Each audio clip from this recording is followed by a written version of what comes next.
All right, welcome everyone to Bacich Elementary's Back to School Night. So excited to see so many participants here. Looks like we're at 153, that's so exciting. And the number keeps climbing. So we're gonna be together from 5 till about 5:25, and you can see the schedule on the screen. My name is Mary Ann Spitzer, and I'm the proud principal of Bacich Elementary School.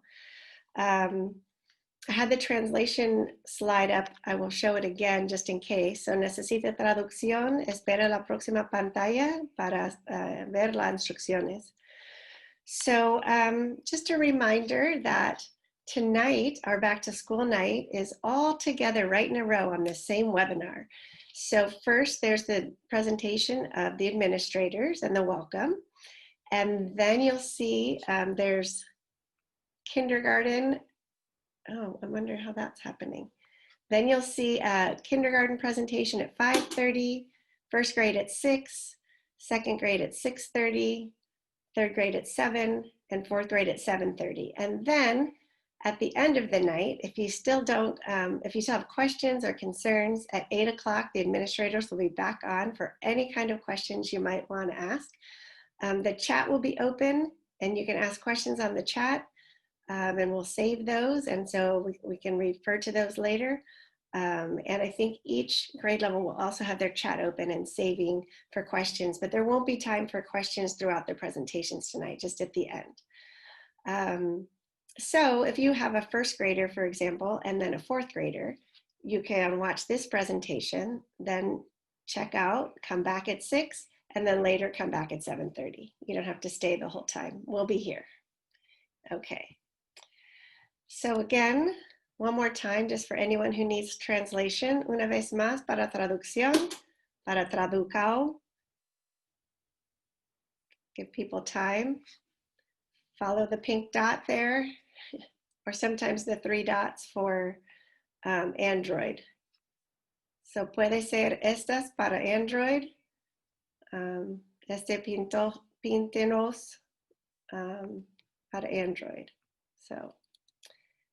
All right, let's start us off introducing some of our wonderful staff. I'd be remiss, if we were at school, you'd be able to meet these people or see them. Really important for you to know, these are our support staff and our specialists. They're all really special people. They're very skilled and devoted. We have our office staff, our counselor, our English language development coordinator, and then our whole fabulous special education team.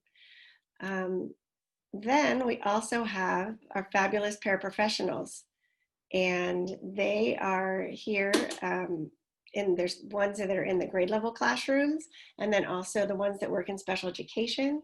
So if you've peeked once or twice into your child's Zoom, you might see these wonderful faces in there. They're very skilled and devoted, and really the school doesn't run without these wonderful people. And then of course our nurse, Laurel, and then there's our custodians also, which really make our school run smoothly. So I will let Wendy take over and explain this first slide.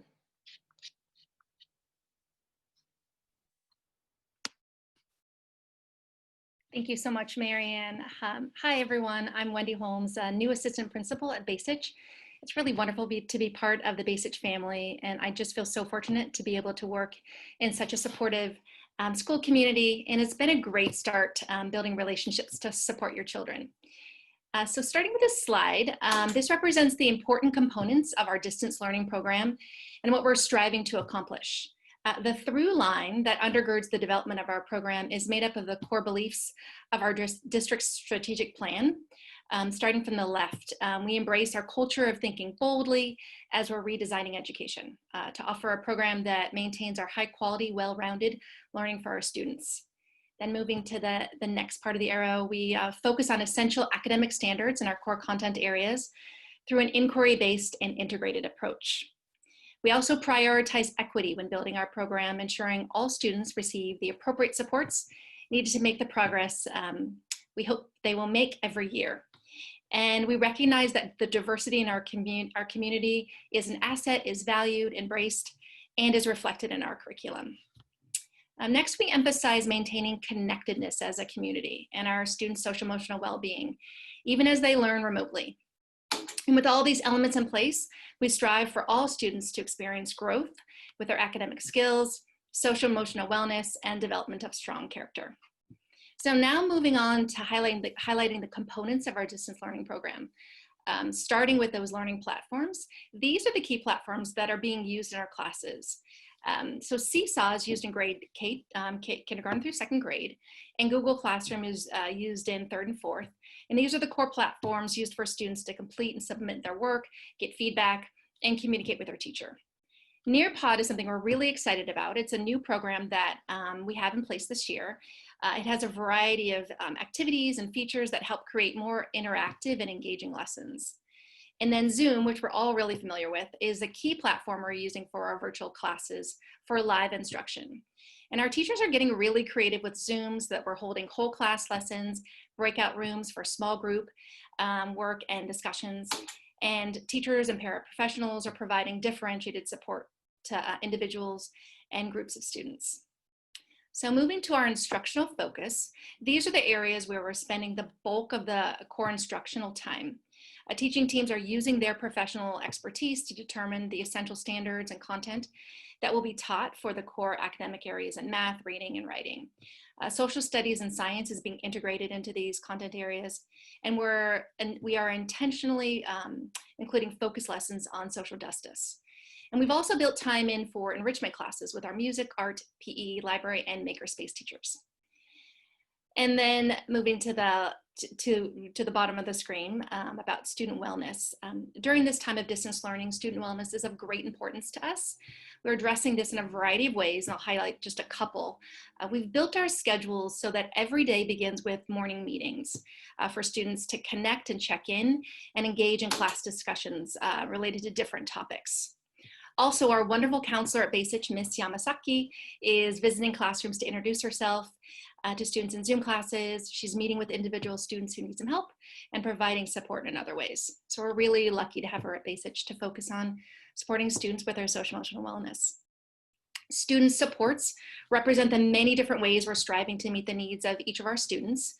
With the redesign of our schedule, we had the fortunate and unique opportunity of building a specific block of time for students to have intervention, enhancements, or needing that opportunity for extra challenge, English language development, and other supports from a teacher for their learning in small groups and Zoom breakout rooms. So we're really happy to have this support time built into the daily schedule.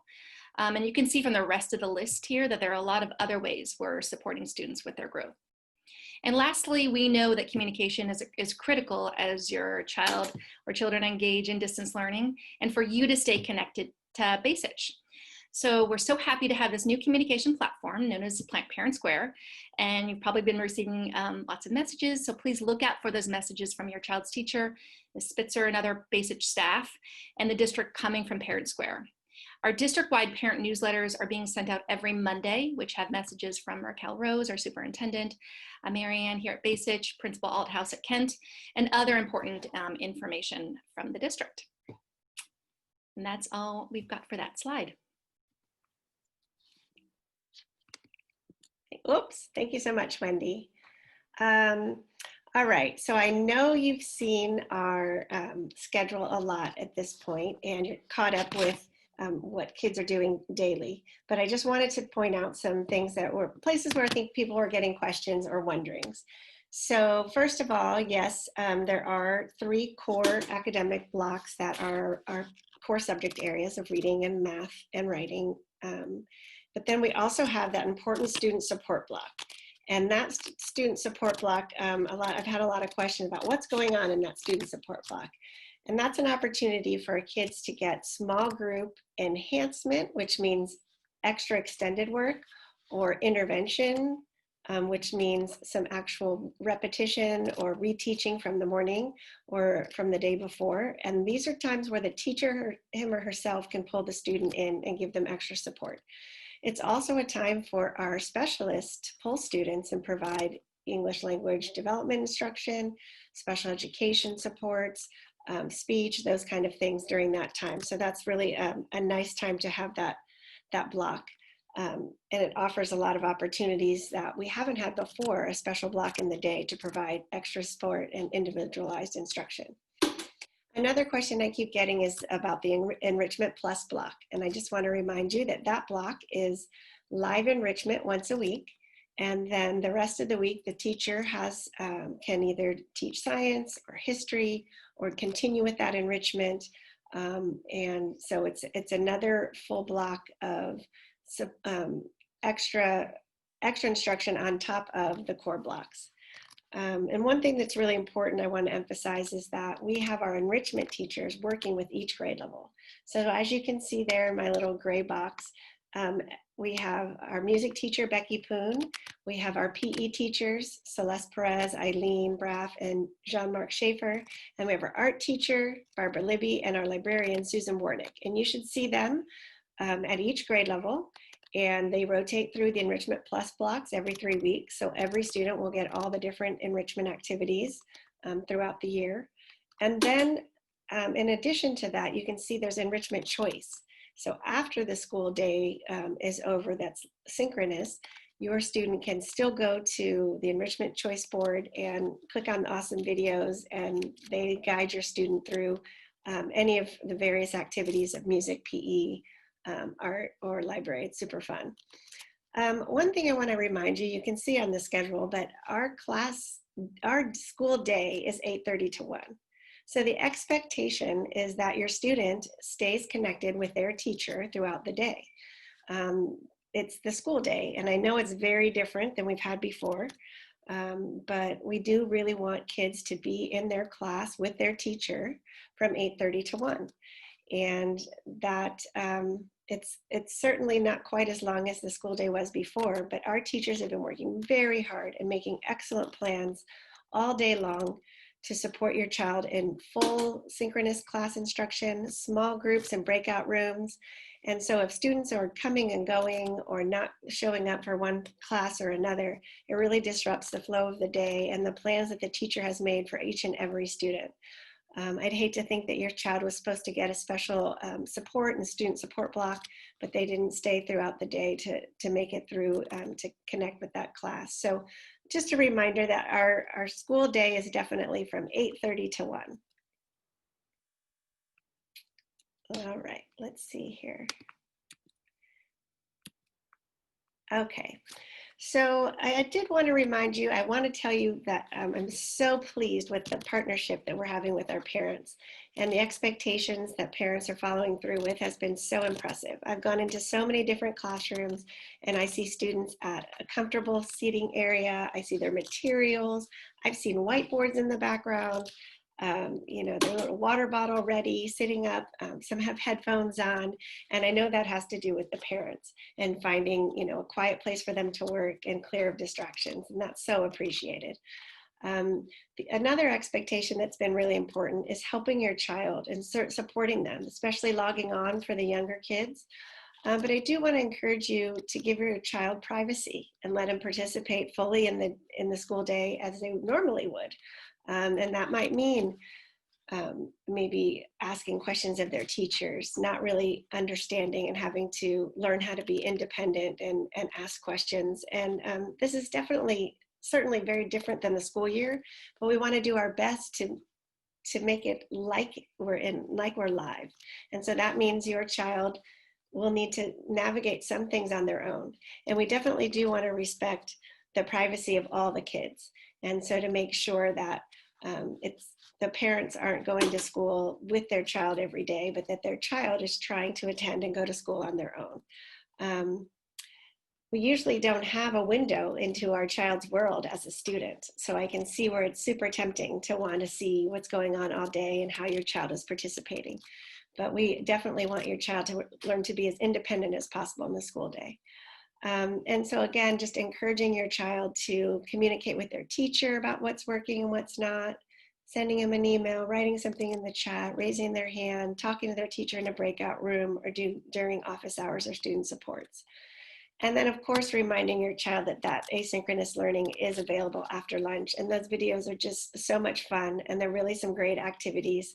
And just reminding your child that there are things to do after school.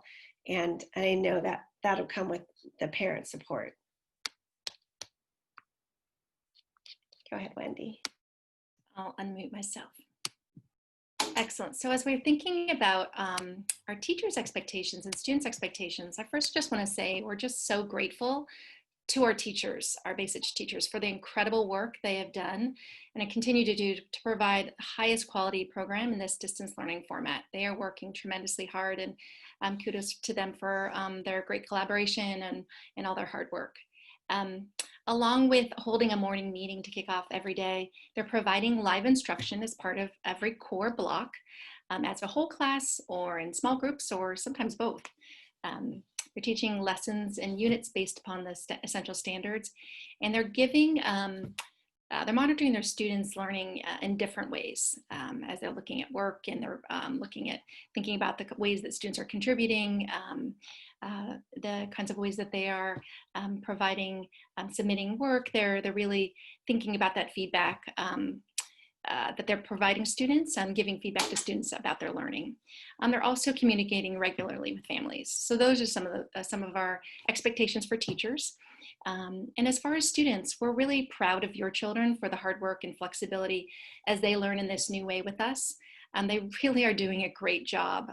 We have some expectations for them so that they can be the best learners in this distance learning format. And some of which Marianne has mentioned, but showing up for their 8:30 morning meeting, really ready to learn and to get started right when the class starts. As Marianne had mentioned, it's important that they're participating actively in all the lessons with our teacher every day, from 8:30 to 1, and for kindergarten that goes to 12 noon. Your child's teacher has planned activities that build on each other, and it's important that they're really fully engaging and participating in lessons through this 4 to 5 hour period each day. So we really appreciate your help in making sure that this happens.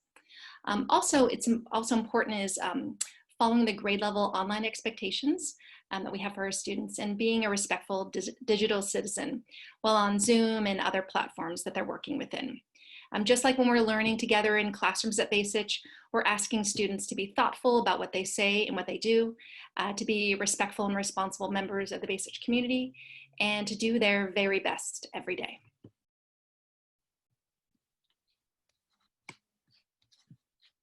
All right, thank you, Wendy.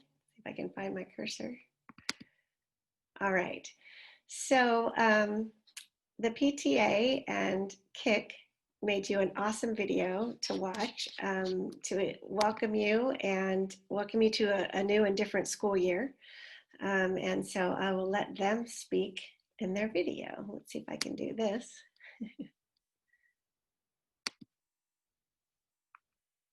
I'll make it big. Hey everyone, welcome to Back to School Night. I'm Kira Hallemeyer, the president of the KIC Ketfield Schools Foundation, and I'm here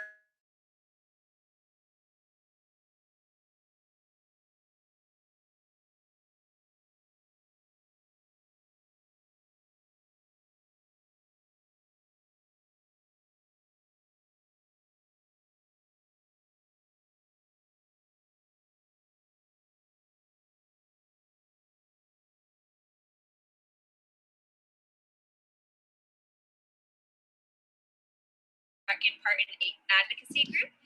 We also are dedicated to parent engagement on campus here at both Bacich and Kent, community education, and we also do provide funding for some specific programs at both campuses that serve all of your students. We are a membership organization, so please go to kspta.org and join us. All of your support goes directly into the school programming. And also, we also look forward to launching our new website sometime later this week, if not next. And also look forward to your donations, which will help our children and the various programs that money goes towards. You can learn more on that website when it is launched. We also have a couple community events that we love every year. Family Fun Day, which is not happening this year, but likely something new and different. So stay tuned. And at some point, we'll look forward to seeing everyone in person someday soon. And we organize all on-campus volunteers, and someday soon we'll be able to do that again. But in the meantime, stay tuned for news about ways you can get involved in your students' lives on campus. Thank you so much for your donations and your support. Here we go. Good luck and enjoy school. Thank you. All right, I'm sorry I muted myself. I'm learning these things. Everybody's trial by fire, I think, with this technology. So I'm sorry if you missed part of that. And I was also told I have our phone number wrong on here, but I'm presenting, so I can't change it. But it's 925, not 935 is the school phone number. So just here at the end, I just wanted to remind you how to contact us, and we'll get that phone number corrected. This presentation will be on the website, so you'll be able to go back to it. But that's my email, and that's Wendy's email. And as you can see, I can also be emailed in Spanish, and actually we probably all can, and we'll make sure we translate it. I just want a few reminders of some things coming up. We're going to have our intake conferences, and those are where parents get to meet with their classroom teacher for 10 minutes and tell them everything special about your child and anything that you want them to know. So intake conferences are not like conferences where the teacher tells you how the child is doing, but you tell your teacher what you want them to know about your child and maybe even how they're doing in distance learning. And then Wendy and I will be starting our coffee talks coming soon, and those will be in the morning. They'll be through Zoom, probably once a month, and we'll have different topics that we'll talk about with parents, and you'll just be invited to come in and have a chat, and you can bring your own coffee. Sorry, we're not delivering coffee to your house. And then if you have any questions or anything, we're going to wrap things up. So we're not going to take questions now, but remember to come back at 8 o'clock tonight and in this same webinar, and we'll be glad to answer any questions. Wendy and I will both be here. And so now what's going to happen is that we're going to slowly invite our kindergarten team, and they're as panelists. So we're going to have about 5 or 7 minutes of transition. And so those of you who don't have a kindergartner, you're welcome to leave the webinar, and then you can come back at the time that your child is going to, your grade level is going to present. And then of course, please come back at 8 o'clock if you have any questions. And so right now we'll just have a little transition time. We'll be promoting our kindergarten staff to panelists. And we're also going to have Barbara Libby, who has been working with the kindergarten level, to move up to panelists also. Oh, and I will put the first slide. Thank you, Wendy. I'll put the schedule up so you can remember. And thank you so much for joining us. And you can say officially that this is the best virtual back to school night you've ever been to, because it's probably the only one. So thank you for coming. Thank you so much for coming. So our kindergarten panelists, if you wouldn't mind raising your hand with the through the Zoom, so we get the little blue hand, and then it'll be super easy for Wendy to put you up as a panelist because you'll go to the top. In fact, I can do some too.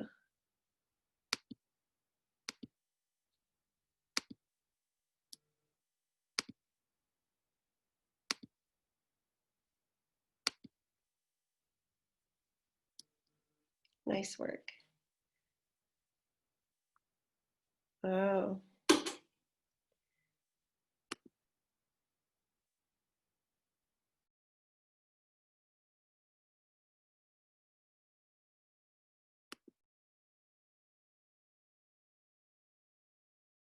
Marianne, you're muted.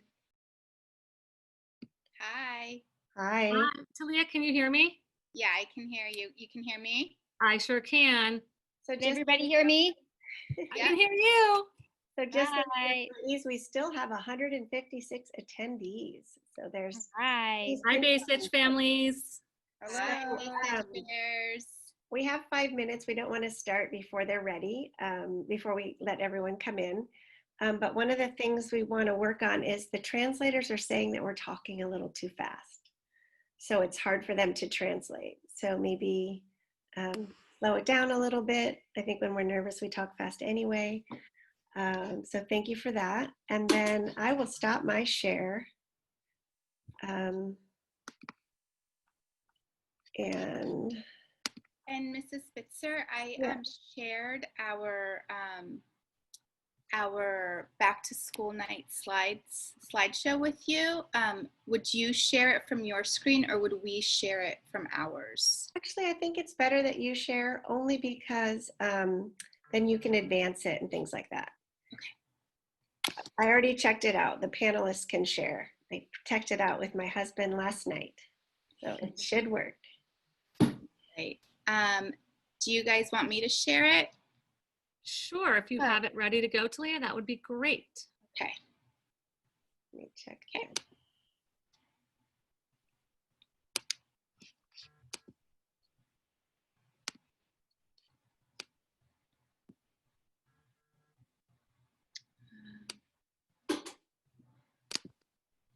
Oops. I did it. There we go. Ready? Is it the whole screen right now? No. I think you shared your desktop instead of just the screen. So, Thank you, everyone, for your patience as we're learning something new tonight. Hey, you've got 3 whole minutes as people come in and out. No pressure, Mrs. Milano. Is it sharing now? Yeah, I think, Beautiful. yeah, it looks perfect. Looks nice. Okay. Oh, Okay. Let's see here.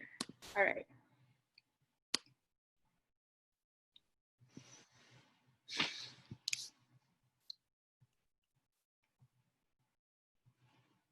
All right.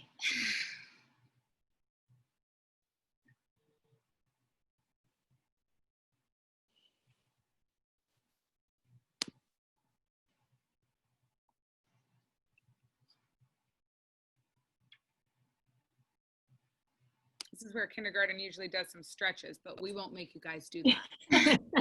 Just sit in your chair, move around.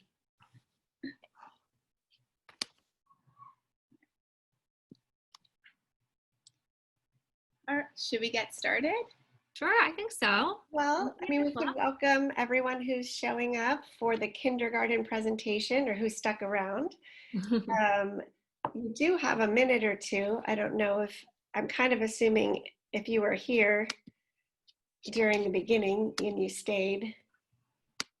Oh, let's see here.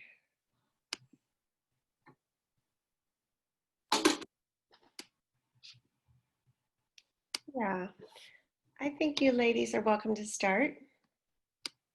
Awesome. Thank you, Marianne. Yeah. Talia, do you want me to kick it off? Yeah, go ahead. All right. All right. Welcome, kindergarten families and anyone else who's here on our back to school night 2020-2021, which, as Marianne said, is no doubt a very new and different school year. But nonetheless, we are equally as excited to share with you, expectations of kindergarten, what to expect this year. And I just personally want to say that it's been so fun getting to know the students virtually, and just it's amazing how much you can get to know them just even through the screen. And this is all new. This is new for them, and this is new for us. And the technology is something that we're all getting used to, and there's definitely a learning curve, but it's been exciting, and the challenge has been it's been great. So welcome. All right. So let's see here. So on our kindergarten team, we have 5 teachers. We have 4 classroom teachers, and we're so lucky to have Mrs. Libby, who is supporting all of kindergarten this year. So we're really fortunate that we get to collaborate with her, and she adds to our classrooms in so many ways. And she'll talk more about that a little bit later on. But I'm Mrs. Milano. My name is Mrs. Milano, and I've been teaching for 15 years. And this is my 6th year at Bacich School. And I am so excited to be teaching kindergarten again this year, and am grateful for the team of fabulous teachers that I get to collaborate and work with every day. And I also have 3 young children at home, one of which is doing distance learning himself. So I can definitely empathize and understand some of the situations that you all might be dealing with. But I am excited to be here today and to get the opportunity to share more about a grade level that I just truly love. And welcome. You can email me directly for any questions that you might have at the end of our presentation today. And I am Miss Adams, and this is my 4th year at Bacich, and oh gosh, my 11th year teaching. And I just graduated at the end of last year with my Master's of Arts teaching reading, and as well as a reading authorization. And I love being at Bacich. I'm so excited to be teaching kindergarten again. I taught it when I first started teaching, and I graduated to 1st grade for some years, and now I'm back to kindergarten. And I'm so excited to be working with this awesome team of collaborative teachers. Good evening, kindergarten families. My name is Kelly Steers, and this will be my 12th year teaching. I'm heading into my 3rd year of teaching here at Bacich. The last 2 years, I taught 2nd grade, and this year I got the wonderful opportunity to teach kindergarten, which I'm super thrilled about because I love 5- and 6-year-olds. I live here in Greenbrae with my husband and 2 boys, both of which attend school here at Bacich. My oldest is Thomas, who is in 4th grade, and my other son, Henry, is in 3rd grade. And I'm really looking forward to a year of distant learning and all the challenges and fun it will bring. All right. Hi, kindergarten families. I am Mrs. Peterson, Elizabeth, and this is my 4th year at Bacich. I had the pleasure of teaching with Miss Adams in 1st grade for 3 years, and now I am super excited to be in kindergarten with this amazing team. We just kind of hit it out of the park. We have just come together, we work well together, we collaborate well, we have fun, we laugh. We haven't cried yet, but you know, it's been a great start to the year. Prior to Bacich, many years ago, I started my teaching career in Hillsborough, in the South Bay, and I taught kindergarten for a few years, and then I taught 3rd grade for about 5 years. So I've had some experience in various grade levels, and I have to say I also love the 5- and 6-year-olds. I just think it's such a precious age to mold them and to teach them, and they're so willing to want to learn. And so I'm super excited. And I also have a family. I live just down the road myself. I'm close by here, and I have a son who's 14 and just started at Redwood, and I have a daughter who is in 6th grade. So I am navigating a whole new world of middle school with her and high school with him, just like you guys are starting, if this is your first, kind of navigating a whole new world of entering school. So there are challenges, but it's been fun. So welcome, and I'm super excited to be a part of the kindergarten team. Hi, and my name is Barbara Libby, and I am joining the kindergarten team this year from a different field. I'm the art teacher at Bacich Elementary School, Visual Arts, and I have taught at Bacich, this is my 15th year, altogether 18 years of teaching. And I have a single subject credential in visual arts, and I'm national board certified in early childhood education and specialized in arts integration. So this year, I am so jazzed to be able to support a grade level and also help with integration of the visual arts with kindergarten. And they welcome me with open arms. I live in San Geronimo, which is in West Marin. I'm married. I have 2 kitty cats, no children of my own, but 600 at Bacich. We also have an outstanding paraprofessional team that supports each of our classrooms. We have Mrs. Calkins and Mrs. Dominguez, Mrs. Meager, and Mrs. Knopf. And they are supporting our classroom and our teaching in various different modalities. Excellent. So I know Marianne touched briefly on some of these same points that I'm going to speak to, which are our Zoom school day. So instead of saying our school day, it is now our Zoom school day. And what we really want to emphasize is that we really, in all the grades, are trying to mimic a regular school day to the best we can. And what that looks like is that we start our day by taking attendance, just like we would if the kids were in class. So for kinders, we ask that parents log on at 8:15 to Zoom. That doesn't mean we're starting our day, but it's a chance for us to kind of scroll through the waiting room and take attendance to see who is there and who is not there, just so we can keep an accurate count and reach out to families if need be. Following our attendance, as we would in the classroom, to kind of set the tone for our day, we always like to start with a morning meeting where we greet the kids, go over what we're going to be working on, perhaps read a story, do some movement, just get the kids kind of engaged and ready for their day. And then, as Marianne talked about, we do have core learning blocks as well as independent and small group work. Now, you might notice that a lot of our blocks right now are more whole group than they are small group. And the reason for that is that we are still trying to get to know the kids and their needs. And then as we kind of can understand more about each of your children, we'll be able to work with them in different groups at their just right levels. So we are kind of slowly rolling out what we hope to be is the schedule that you're looking at, which would have small groups. And then we also have mid-morning, we have enrichments once a week with Mrs. Libby, which have been amazing. We are so lucky to have her. And then if we don't have enrichments that day, we continue to work on whether it be math, reading, it might be handwriting, it could be a maker project. So if they're not in the enrichment, they're still getting learning with their teacher. There are 2 breaks in kindergarten, 2 larger breaks, which are earlier in the morning at 9:30 to 9:45. And then at 10:45 to 11 is our second larger break. And we really encourage the kids at that time to step away from the computer, use the bathroom, get a snack, move around, go play with their toys, just kind of get the Zoom mind away for a while. And they've been great on knowing to come back. I know we have timers or we play music, so each teacher has their own method of how we bring the kids back.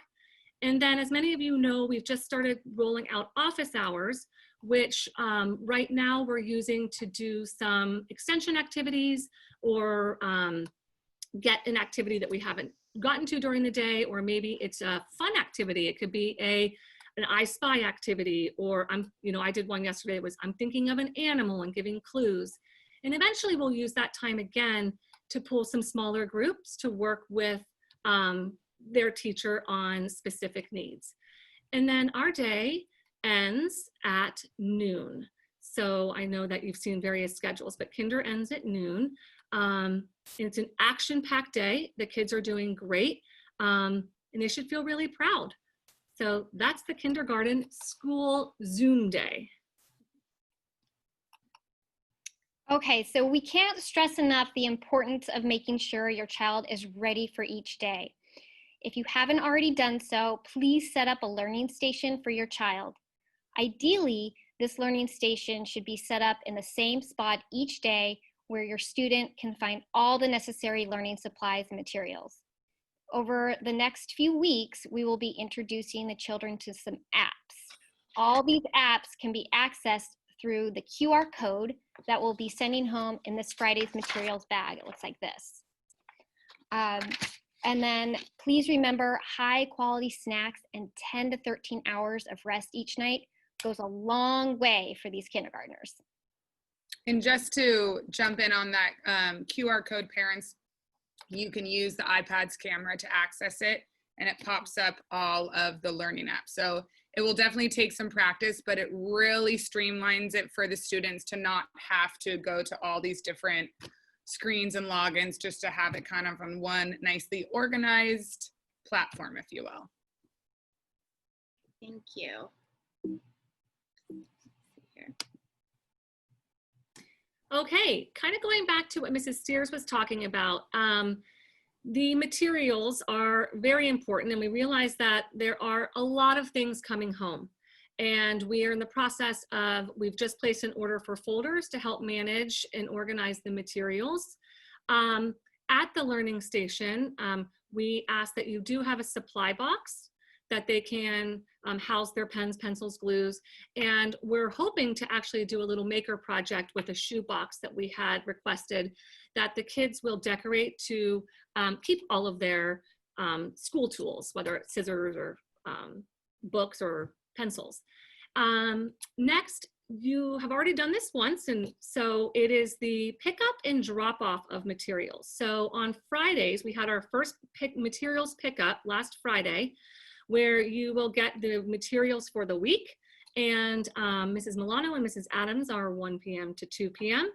And myself and Mrs. Steers are 2 p.m. to 3 p.m. And if for some reason you cannot make those times, just feel free to email us, and we'll make sure we can try to get you the materials for the week prior to the week starting. And then we ask that you drop off. We just got some accordion folders that we're going to be using for the materials. So we're going to ask that you return the accordion folders. They're a brown folder with a little rubber band around it. We're going to ask that you return those on Mondays, just like you did in your teacher specific box outside. And they'll be outside the kinder gate. So I feel like I've taught several different grades, and kindergarten is my favorite because there's just something so special about the beginning of their educational journey. And so what we're trying to emphasize here in kindergarten is that they can. So they can read, they can write, they can be artists, they can be mathematicians. And so because it is the very beginning and it's such a miraculous journey, we're really preparing them for their foundational skills, right? To believe in themselves, to want to learn, to create excitement. So most of our curriculum is very playful. So we have, for language arts, we follow the workshop model. So in just 2 weeks, we are going to be starting our readers and writers workshop, and Kent Field Schools has also adopted phonics workshop. So we'll be doing readers, writers, and phonics workshop. In addition, we will also be incorporating some handwriting practice. But Writers Workshop is so great at teaching those skills through the workshop model. For math, we have Eureka Math, and we also have a couple of different applications that help support their learning in Eureka, and one that you will become familiar with is called Dreambox. We are really integrating our curriculum this year, and this unique opportunity has really brought forth a lot of other opportunities for teachers to start to look at curriculum a little bit differently. And through that, we've really started to integrate our curriculum, our science and social studies, into Readers and Writers Workshop. And so although we are still following the next generation science standards, it's going to look a little bit different this year. And we're really excited about the way that that seems to be unfolding, and is really going to bring some unique opportunities for you and your children. Social emotional, we're really grateful here at Bacich School that we have Miss Yamasaki as our counselor, and she is also going to be supporting us in our Zoom sessions in the mornings through morning meetings. And what we're really working on in kindergarten is problem solving, understanding our emotions, and really building community and friendships. So that's that's really like the foundation, right? For math, you'll notice that we're doing a lot of work about their names. Everybody wants to be known, and especially in kindergarten right now, what they really need is to be known and to be understood. And so we're studying their names, and through their name study, they're starting to understand how many letters are in their name. Do they have more or less letters than a partner? So they're really starting to analyze the world around them, and we're giving them tools and vocabulary to articulate those observations. So like I said before, in kindergarten is just like such a special opportunity to really fill their buckets and motivate them for their future learning path. We also have we've decided as a grade level that every activity that we do is going to be very hands-on. And although we are incorporating technology in our learning, a lot of the activities that you see going home are hands-on activities like beading, cutting, gluing, coloring, painting. Play-Doh is going to be up and coming, so make sure that you find a safe spot in your house for that Play-Doh. Keep it away from younger siblings or older siblings. Oh, no, in my household, it's the younger siblings that are the problem. But yeah, we really want to give the students as many opportunities to use their hands to build and create and learn, because we really believe that that's how students learn best. Mrs. Libby. Yay, that's me. I was just so in awe with your speaking, Miss Milano. So I was kind of like, oh my gosh, okay. Thank you. So I would like to talk about enrichment. And if you have older children at Bacich, you may recall that music, art, and PE and library were called specialists, like way back. And well, we changed our name, okay? So we are enrichment teachers now. So because this is what we do, we are enriching our students' lives. I actually feel like we're enriching everybody's lives with our subjects that we teach. And so I teach visual arts, and then we have the music teachers, Mrs. Poon, and PE teachers, Team Braff, Mrs. Perez, and Mr. Schaefer, and we also have Mrs. Warnick in the library. So during distance learning, our roles have changed just slightly. So we are now supporting each of us a grade level to really help with the distance learning and working collaboratively with the grade level teams. And Marianne let us choose which grade levels we want to work with. And my first choice was kindergarten. So here I am. I'm so excited. And so I am teaching every day kindergarten as a support teacher. And we have a schedule. So on Mondays, I'm with Miss Adams. On Tuesdays, I'm with Miss Peterson. On Wednesday, I'm with Miss Milano. And on Thursday, I am with Miss Steers.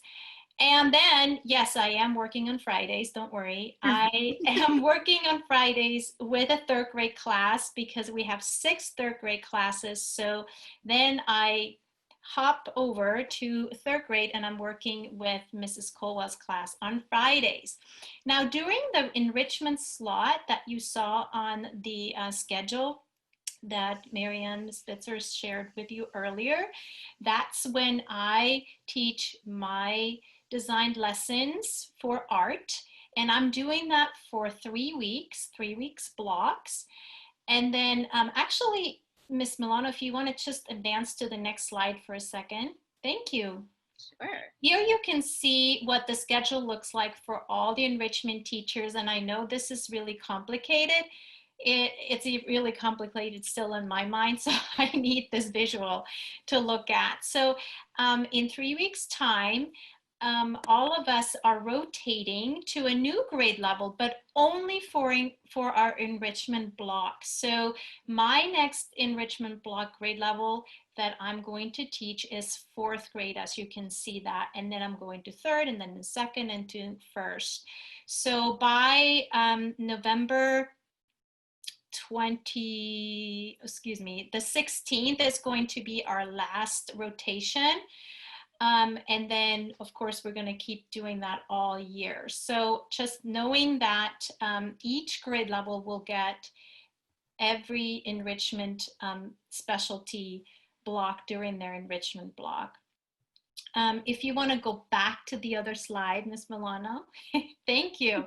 Sure. All right. And so to really enhance the learning after school, we have the choice board activities that Mrs. Spitzer mentioned in the introduction. So this is our first choice board that went up, I think it was last Friday. We published it for the first time, and you can see all of our virtual ourselves up there, the Bitmoji characters. Yes, this is what we look like when we're virtual.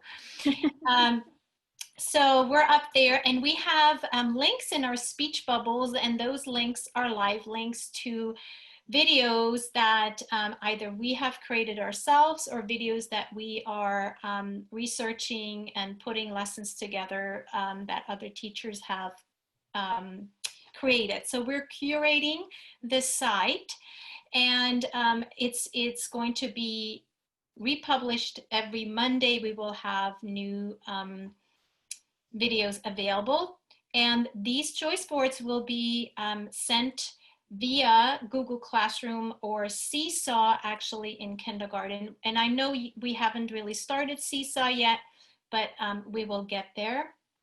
And this should be, hopefully, we're going to teach that to the students, how to access it. And then I think in a couple of months or so, it's going to be, you don't even have to worry about it. Kids will know how to get on it. And via Seesaw, I can then, if they would like to turn it into me, then I can give students feedback even during that or through that platform. Last but not least, I want to talk about something that I'm super passionate about, which is the arts integration piece. And this summer, Ms. Milano and I put our heads and hearts together, and we have this amazing social justice unit that we're so excited to roll out, and lots of other teachers from our staff have joined in this effort, and we are creating this amazing unit about our skin. And some of our students already had, or actually all our kindergarten students except Mrs. Steers is getting the opportunity tomorrow to launch this unit. And we're just super excited to study this as a whole year unit. And I am thinking how I could visually turn this into a school-wide project. If you have older children or you have driven by Bacich, you may know the art fence. And so I haven't really figured it out to the actual details, and the distance learning is definitely a challenge, but we will work through it. So perhaps at the end of this school year, we end up with an all school display on that. So more on that later, stay tuned. And watch for the paint coming home in your child's material. Yes, oh, thank you. Thank you for that. Too. Thank you for that cue. I already have paints ready here, and my materials will also be sent. I tag along with the teachers, so you will get some art supplies sent home to you. Thank you. Thank you, Mrs. Libby. Wonderful. And a lot of you kindergarten families have probably heard this statement. It's our kindergarten motto, and I adopted it last year with my first grade class, especially when we embarked on this distance learning. And in kindergarten, we're telling our kinders that champions adjust. This is going to be a learning path, as I like to say, for all of us. So mistakes are okay and we learn from them. So I'm sure and hopefully that might become a little motto in your own family, that champions adjust.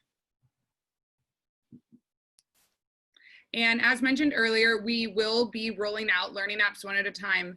I know I can speak for all kindergarten teachers that we have been so impressed with the kindergartners' ability to utilize Zoom right now. They are the masters of muting and unmuting themselves. I mean, I have to say sometimes better than adults. So they're on it.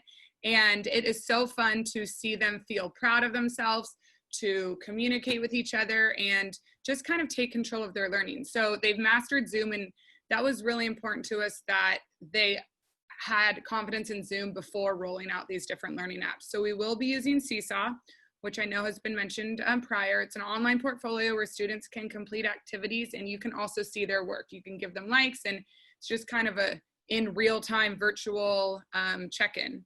We also will be using Dreambox, a math learning app that adapts to student ability and aligns with our Eureka curriculum.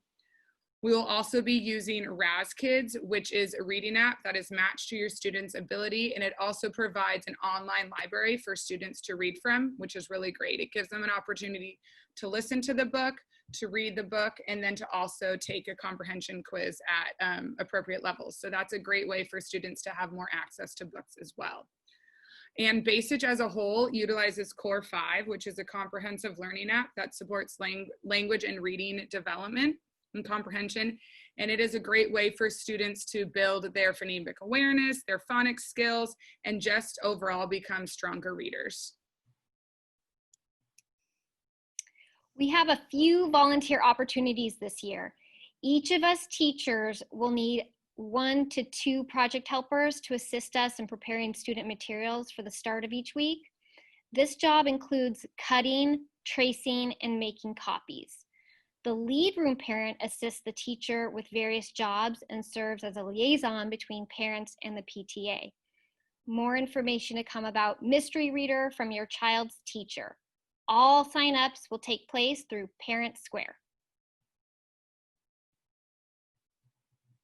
And Virtual Star of the Week is a special opportunity for your child to share some important parts of his or her life with the class.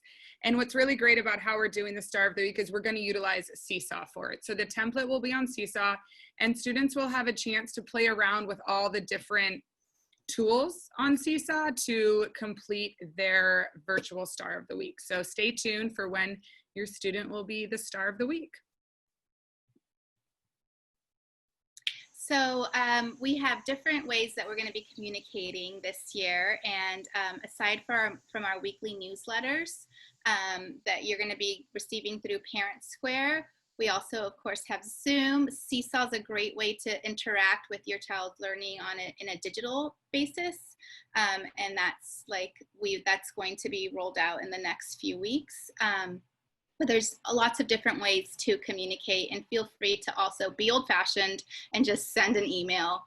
We are eager, and we think that building community especially during this time, is very important. So if these ways don't work, we'll work together and find a way that we can stay in touch.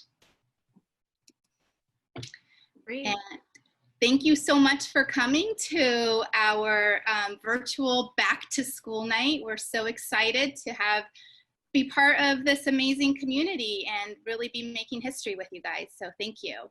Thank you And so thank much, you, everybody. Thank you. Your Stay time tuned was when you're timing was unboxing. perfect. Thank you. All right, if you could stop sharing. Okay. And first grade team, I bet you're already here. If you could raise your hand with the little blue hand so that we can turn you into panelists. Thank you, And kindergarten team. That was Thank it incredible. was Thank amazing. you so much. Have a good rest of your night.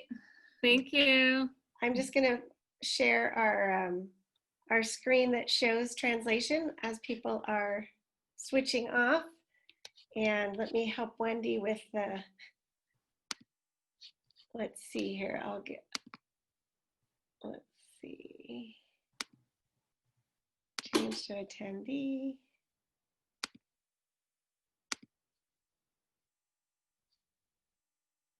All right. Welcome first grade. We are promoting you to panelists So good to see you. Welcome first as grade fast as team. we can. How'd we do? Yeah, we still have people. Just looking for, gotta get Katie. All right. Hello, first grade. So happy to see you. And I just want to say, Carrie, thanks for the good love in the chat to the panelists. I needed that positive support. That was really nice. All right, I will stop my share. And hopefully the folks that are joining for first grade have read it and can connect with translation. And then I will let you guys share and start the show, first grade. All right, that's my job. I'm on it. And then it's my turn. Beautiful. All right. Ready, Katie? I'm so ready. All right. Welcome. I'm Barbara Peters, one of the first grade teachers, and I'd like to welcome you to first grade back to school night. Thank you for joining us. We're excited to share a little bit about our program and the upcoming year with you. Now you're going to hear a little bit about each of us. So that's my little Bitmoji first. Hi, I'm Katie Stern. I've been teaching for 13 years. This is my 4th year at Bacich. I started in first grade and then I went down to kinder and now I'm back to first grade. So it's been really great actually because I get the best of both worlds. I've taught this grade level before, which is wonderful. And I also know these kiddos from kindergarten, which was really special starting distance learning. One other fun fact about me, my husband and I are expecting our first child in a few weeks. So my class, stay tuned when we find out more about who's going to be taking over the class. Right. Hello, my name is Isabella Fanning, and I'm excited to be here with first grade. I've been teaching for 17 years, and this is my 4th year at Bacich, and I've taught first grade here all 4 years, and I've loved it. I love the 6- and 7-year-olds. They're special to my heart. Prior to this, I taught in Massachusetts, and I was a teacher there outside of Boston in a town called Reading, if anybody knows it. I taught 3rd grade and 2nd grade and first grade there. And I'm excited to be here with this wonderful team. They're just creative and smart and hardworking, and we just have a lot of fun together too. I'm next. Hi, welcome. I'm Barbara Peters, as I said earlier. I've been at Bacich since 1986. I started when I was 10. And I actually taught first grade for about 20 years, and I've been in kindergarten for the last 12 years, and I'm super excited to be back in first grade, following some of the students from last year. First grade is such an exciting grade, as is kindergarten, with all the learning, the reading, the writing, and I just look forward to a great year, even though it's a little bit different. And hello, I am Janine Swan, and I have been teaching for over 20 years. I've been at Bacich now 14 years. Throughout my career, I have taught first grade all the way through 5th grade. I'm really thrilled to have this team this year. This is an amazing group of teachers and amazing group of students, so I'm thrilled to be here. I just wanted to share that this year I am so lucky to get to job share 50-50 with Mr. Bacich. So Michael and I are, this is just for our class to know, but it's a fun fact for all of you to know how we job share. We will both be teaching in the morning for the morning meeting. So the kids will have both of us there for all that, you know, connections and time together. And then Michael will be teaching reading and writing. And then he leaves and I come in and I teach the math and the science in the second half of the day. And I feel so lucky to get to be his partner. Thanks, Janine. My name is Michael Bacich, and as Mrs. Swan said, I am also going to be the first grade teacher in our class, teaching some reading and writing and doing morning meeting. And then I'm going to go off to do some maker activities or technology activities as well. This is my 14th year teaching and my 7th year at Bacich, and I'm just really excited about the year. It's going to be awesome. Hi everyone, I'm Mrs. Betke, Carrie Betke, and I don't even know if I've got this right, but this is my 26th year at Bacich, and I've done a little bit of everything. I've done kindergarten, first grade, second grade, 1-2 combo, and for quite a stint, I did English language development. My passion is definitely early literacy, and I'm so happy to have gotten to follow this group of children. It's a real pleasure and a treat to be a part of your team again. Oh, you know what? I'm sorry, Ms. Warnick. Hi, families. I'm sorry. Okay. Hi, families. I am not a first grade teacher. I am Ms. Warnick, and I am still your librarian. But every teacher, and I have been your librarian for, this is my 18th year, and prior to that, I was a parent in the district. So my son was a Bacich Bear and a Kent Falcon. Every teacher on the enrichment team, you know, until this year we were the specialists, but now we're the enrichment team, have been assigned a grade level for the year. And I was lucky enough to be assigned to this first grade team. And I am so happy. I support each of the teachers 1 day a week, and I'm really enjoying helping them. During enrichment time, 11:45 to 12:15, the day that I am with your child's first grade teacher and class, I will be supporting the first grade curriculum with library lessons. Okay, now we're ready for me to move on. All right.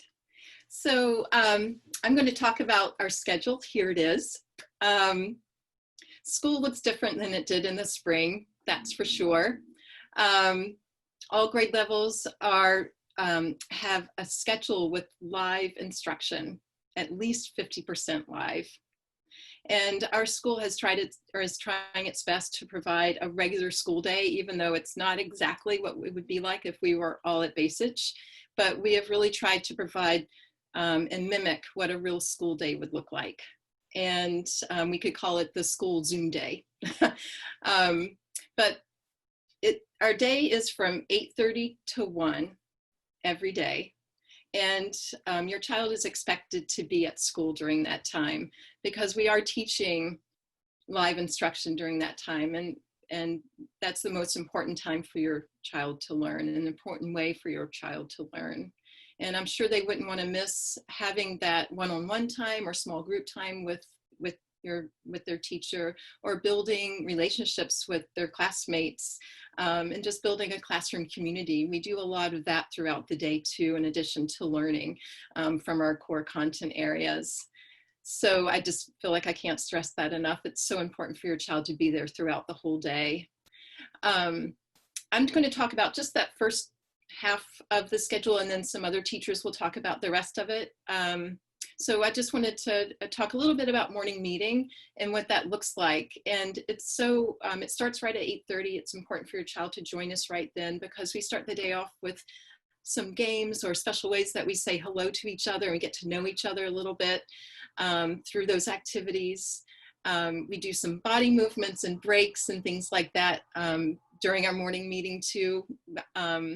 And it's just a good day or a good point in the day to build relationships with each other and get to know each other. So we go over our schedule as well, so it helps your child be prepared for what's coming up. And then we go into our core instructional blocks. We have reading, and then a break, and then writing, and then a break, and then math. And during those core instructional blocks, we also provide a lot of body movement. So of course, you know, 6- and 7-year-olds need that, and it's a really good way for them to learn too. And it helps adults as well. But each one of the blocks has a similar format. The first part would be live instruction with the teacher. And then there would be some active engagement with the children to practice whatever was taught during that lesson. And then the children, the last half of each of the blocks, the children would practice the skill that was taught during the lesson. And they might practice it in a variety of ways. They might practice it in a small group with the teacher in a breakout room. They might practice it one-on-one with the teacher. They might practice it and get feedback as a whole class where the teacher kind of dips in and out of talking with different students. Or they might practice it by using one of the various learning apps that we have, such as Seesaw or RazKids or Core 5. And then they would come back. We'd all meet back together again at the end of each block to have a closure and a chat about what we learned. So that's how that first part of the schedule would go with the core learning blocks. And I'll let, I believe, Janine take over from here. I think Susan is going to explain the enrichment because that's next in the schedule. So go for it, Susan. Okay. The enrichment teachers rotate during enrichment time, which is 11:45 to 12:15 for 3 weeks. I am with first grade this first 3-week rotation, and then I move to kindergarten, and Jean-Marc Schaefer will move to first grade and have PE for 3 weeks with first graders, but only for the enrichment time, 11:45 to 12:15. This can be a little confusing with us moving around and helping. We remain with our grade levels the rest of the time. So I will be with first grade all year, except during enrichment time, if it's not my 3-week rotation. We rotate until we have all seen every grade level, and then we start over so that every student will see every enrichment teacher, but just for the enrichment time. Perfect. So building off of that, to explain that Susan said that the enrichment class is from 11:45 to 12:15, but that is 1 day a week for each of us. So I wanted to explain what happens the 4 other days of the week during that block where it says enrichment plus. And so basically, we as teachers are teaching science during that block, or social studies, or social emotional lessons, or maybe we're building off of the lesson that the enrichment teacher had taught that week. So that kind of explains that enrichment block. And then next on the schedule is what we're calling student office hours or student support. And this is a time for a variety of things. This block of time is something that allows us to have flexible small groups and allows us to differentiate. And so kids may be pulled out into breakout rooms, maybe for intervention, maybe for English language support, maybe for reading support. Maybe we are pulling groups to provide extension activities as we're noticing kids are ready for the next step. Or maybe we are pulling a group to review or reteach or practice something that we have done already. So this time block is going to be very flexible, and we may be pulling your child or we may not. And if we are not pulling your child, this is the time where they would be doing asynchronous learning. And so we may give an assignment on Seesaw, or we may encourage them to go on to Core 5 or use some of the other apps like Dreambox. Maybe we would give them a choice board activity to do, maybe off-screen activity, something to do outside, or just a variety of asynchronous choices. So it's a new thing that all the grade levels are using to provide differentiation and us to really check in with the students. And then after this time block is basically the end of first grade at 1 o'clock. And this is when our kids go and eat lunch.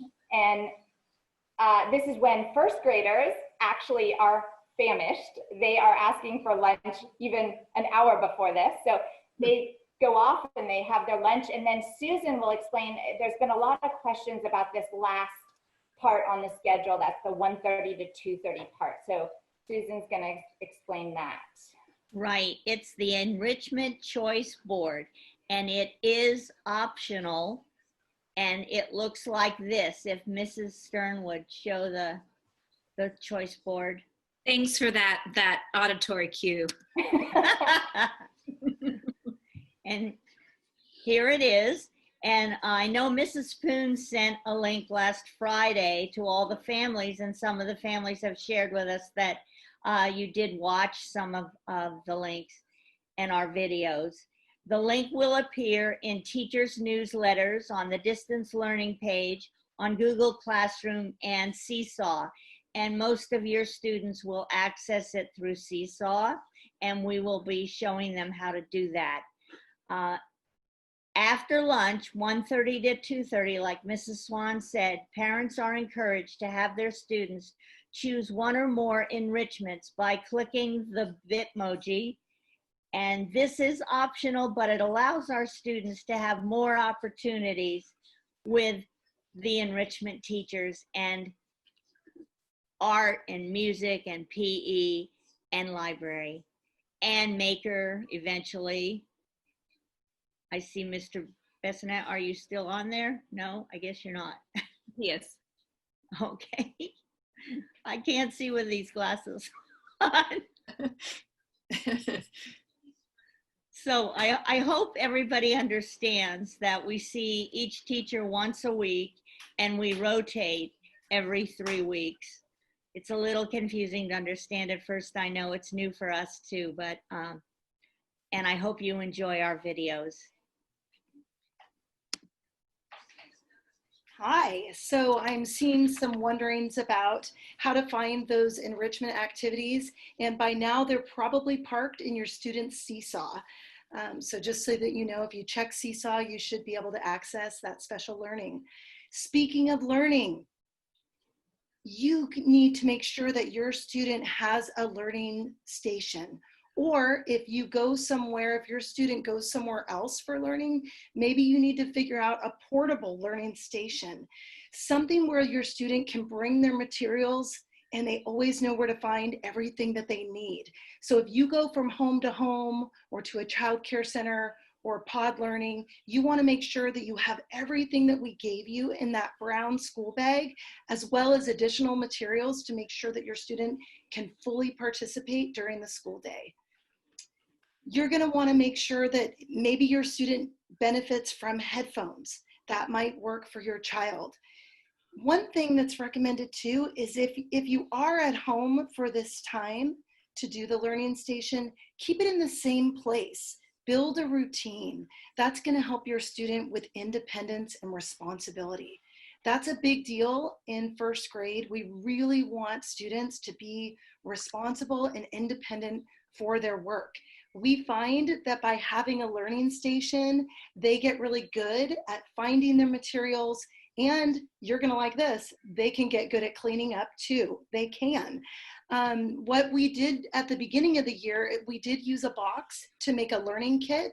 Maybe you already had a box, but that shoebox that they decorated, the intention was those materials could be parked in that box. Again, we're building organization and independence and responsibility by having that stuff all the time. Now, for those kids traveling from place to place, if you go back and forth, you might want to consider a handy little briefcase, or make sure that backpack is fully loaded every day. You may even want to use a box if it ends up, because we do have workbooks. We're going to be giving you in the next couple of weeks, you're going to have whiteboards and folders. So it's going to feel like a portable school going with your kid every day. And we want them to stay organized and be able to fully participate. Now with that, we are using Zoom to teach. And because Zoom is a powerful app, it can drain batteries quick. So make sure every night you're charged up. It's already been a problem for some kids, and we don't want any issues with their connectivity. Something else, because we encourage responsibility and independence, get those apps and logins set up, and then keep all of those logins handy so that your student feels prepared. Your student knows how to do a lot. So if you've been helping with mute or unmute, you don't need to do that. These kids can be independent. Trust me, you'd be amazed what they're already showing us that they can do already. So get them prepared, encourage that independence. That's what first grade is all about. I know you're thinking I was a kindergarten teacher before, that I might let them be like a kindergartner. No way. We're pushing responsibility. They can do it, but we need your help. And it might be tricky if you're in the room next door or if you're peeking behind that wall. Let them do it for themselves. Encourage them. Remind them that they can do it. So in order for them to feel their best so that they really can do everything, they need to feel their best. The way that they can feel their best on the inside is to make sure they have proper nutrition. And just like the regular school year, you might want to have those snacks prepared in advance. You might want to have on-the-go, high-protein snacks ready for those breaks, because I have to tell you, they go really quick. And I know these kids, by the time they play and use the bathroom, they might have forgotten to eat. So you want something high protein and ready to go for them. No excuses. That tummy needs to be full because we're learning straight through. Now, you might notice that they're exhausted or cranky. It's a fact. At the beginning of school, we are too. They need rest. First graders, and you can ask your pediatrician friends, this is facts, 10 to 13 hours of sleep each night. And especially for that focus during the school day. If they're having trouble settling down, it may look like high energy, but it might actually be fatigue. So if you're noticing over energy, it could actually be that they're overtired. So make sure that your student is prepared for the day with a good night's sleep, 10 to 13 hours. We got this. All right, this is Mr. Bassinet. I'm going to be speaking a little bit about our Zoom expectations. First up, we want you to make sure that your child is on time. So maybe wake up a little bit early and then make sure that they are able to log in a few minutes before class begins. Be in a quiet place. Find a quiet spot where they can work, and it's helpful to be at a desk or a table or somewhere that has a flat surface for them to do their work. Be prepared. Make sure that device is charged up, headphones are ready, and their learning kit and other materials are close by. A learning space. When they are in their quiet spot, we want to make sure that they're sitting up, they're not laying down in bed, and as much as possible to be in camera view. We are still working on some muting and unmuting, but overall, they're doing wonderfully. Make sure that we're making sure that they can mute themselves when they're not participating or not speaking, or when the teacher's speaking, and then also when another student is speaking. And finally, we really love it when they're focused, attentive, and are ready to be an active participant. It's been a great few days so far, and we look forward to many more. Okay, I'm going to talk to you a little bit about communication. Parent Square is our communication forum, and you'll see our newsletters and reminders coming from Parent Square. Seesaw, you'll see the two seesaw emblems, I guess we'd call it. Class is the app where the children are going to be able to access their assignments that we have posted. They will complete them and then send them back to us. We might also have them take a picture of their work, their writing in their journals, because we can't really see their journals, or whatever their writing is for writing workshop. And Class Seesaw app is also where they'll take the picture and upload it and send it to us so we can give them feedback. The family app was the one we used in class last year, where maybe we'd send something and parents would see their work. But the class app is the one that's most important right now, where the children are going to be accessing all the assignments or different things like that. Conferences. Next week, we will have intake conferences. So you'll see the conference sign up come to you tomorrow from Parent Square in the afternoon. Intake conferences are a time for us to get to know you and your child. They're real quick, they're 10 minutes long, but it's a time for you to tell us something that we might know to help make the day go a little smoother for your child. Those will be on our Zoom also, so look for those signups tomorrow late in the afternoon. Then we do have more conferences in November, late November, before the first report card comes out in December. And this time we'll know more about your child academically and how they're doing. So those conferences will be a little bit longer, and we'll share academics with you then. Report cards come out 3 times a year, December, March, and June. Okay. So how to help? I think the most important thing for all of us, teachers, parents, kids, is stay positive. This has been something that we've been working so hard on, and we know how incredibly difficult it's been for families, and we want to just keep working as hard as we can to make it as a positive and wonderful experience for the children as possible while we get through these next few months. Our children take our cues from us.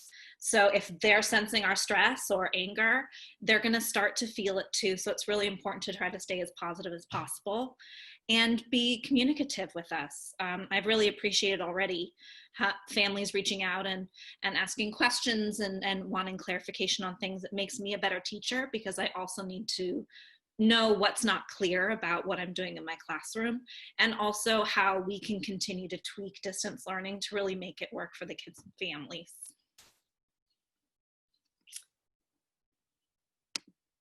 And thank you for joining us tonight. We look forward to a wonderful year together and can't wait to get to know your children better. Have a great night. Wow, first grade. That was amazing. I'm so inspired. I wish I had a first grader. That was really incredible. Thank you so much, first grade team. All right. Thank So, you. Thank you. And while we're saying goodbye to first grade, we'll be saying hello to second grade. Bye, guys. Good job. Bye. Goodbye. Thank you, everybody. Awesome. So second grade, please raise your icon hand and we will put you in, and we'll also excuse our first graders from being a panelist, slowly but surely. I think in the meantime, I'll share my screen again to show how to get translation for our families in second grade.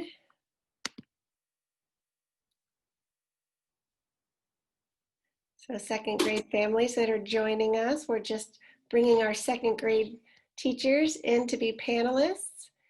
And for those and I'm just wanting to help out any parents who need to figure out to get translation before we get started.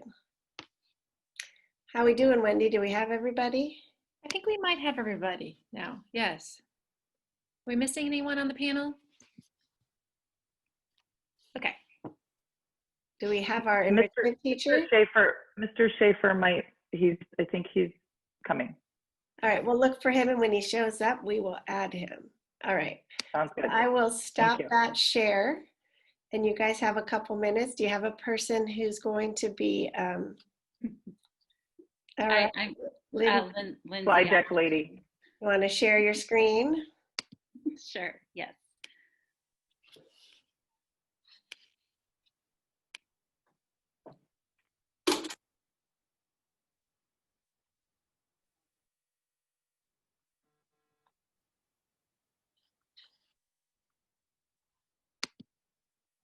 Okay, I think he got it.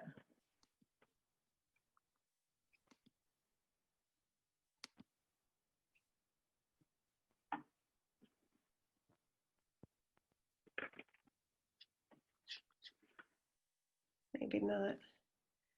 I think I promoted someone to panelist who had their hand up, but it wasn't Jean. Yeah, I just adjusted that. Are you sure it wasn't Jean-Marc? No, I'm not. Well, if it was, he can raise his hand again. All right. Well, it is 6:30, second grade. You are off and running.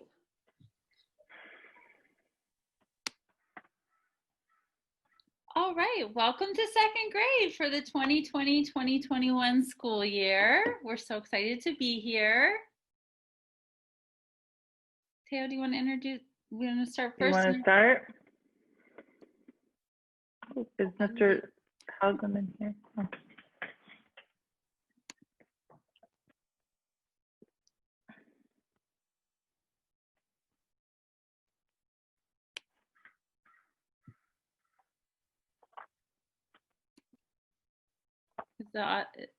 Is the audio okay? Okay, well, maybe we can start while we're waiting. I'm Cass Walsh, and I am one of the grade level coordinators this year. And someone else can go next. I'm Lindsay Zerzian. And I'm Marty Ross. I'm Amber Stewart.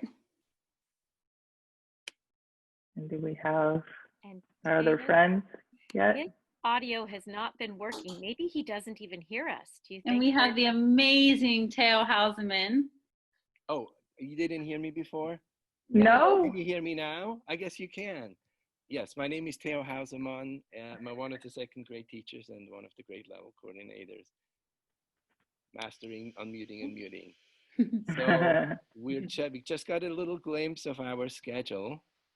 And as we get a look at it, we need to go sort of in the middle here in the column where it's a second grade. And this is now the second week that you're experiencing the schedule with us. And I want to just thank you all for making sure that the children come to us in the morning at 8:30, having had their breakfast and being ready in their workspace. And it is really amazing actually to see some of these workspaces that you've set up for them, ready to learn with the things for the day and a comfortable chair. And so that is kind of how we want to start out. And that's a great way for us to go into the morning meeting. Right now, that is a really important time for us to build our community and connect to the students and take their temperature virtually. And get a sense of how they are feeling. They're bringing in their experiences from losing teeth most recently, and all those little things come out, and we get to connect. And so that's a wonderful time. At 9 o'clock, second grade has a block called Student Supports. In Student Supports, students are getting what they need individually or in small groups. It can also be a time of whole class instruction, or just a way to target to the individual students' needs. Then we take a break. We go on a 15-minute break, and that is a good time for kids to refuel, but especially a good time to step away from the computer. So whenever we have a break, if you notice that your child may linger around the iPad or the laptop, please remind them that it's good to step outside and get a fresh breath of air and to refuel. So those are sort of the things we want them to do. We have 3 main core blocks. We have reading, language arts, 45 minutes, writing 45 minutes, and math. In between reading and writing, we have another break. At that time, a little later in the morning, it is especially important for kids to eat and also to move. Between writing and math, we have our Enrichment Plus block. This is a new name for what used to be our specialist time.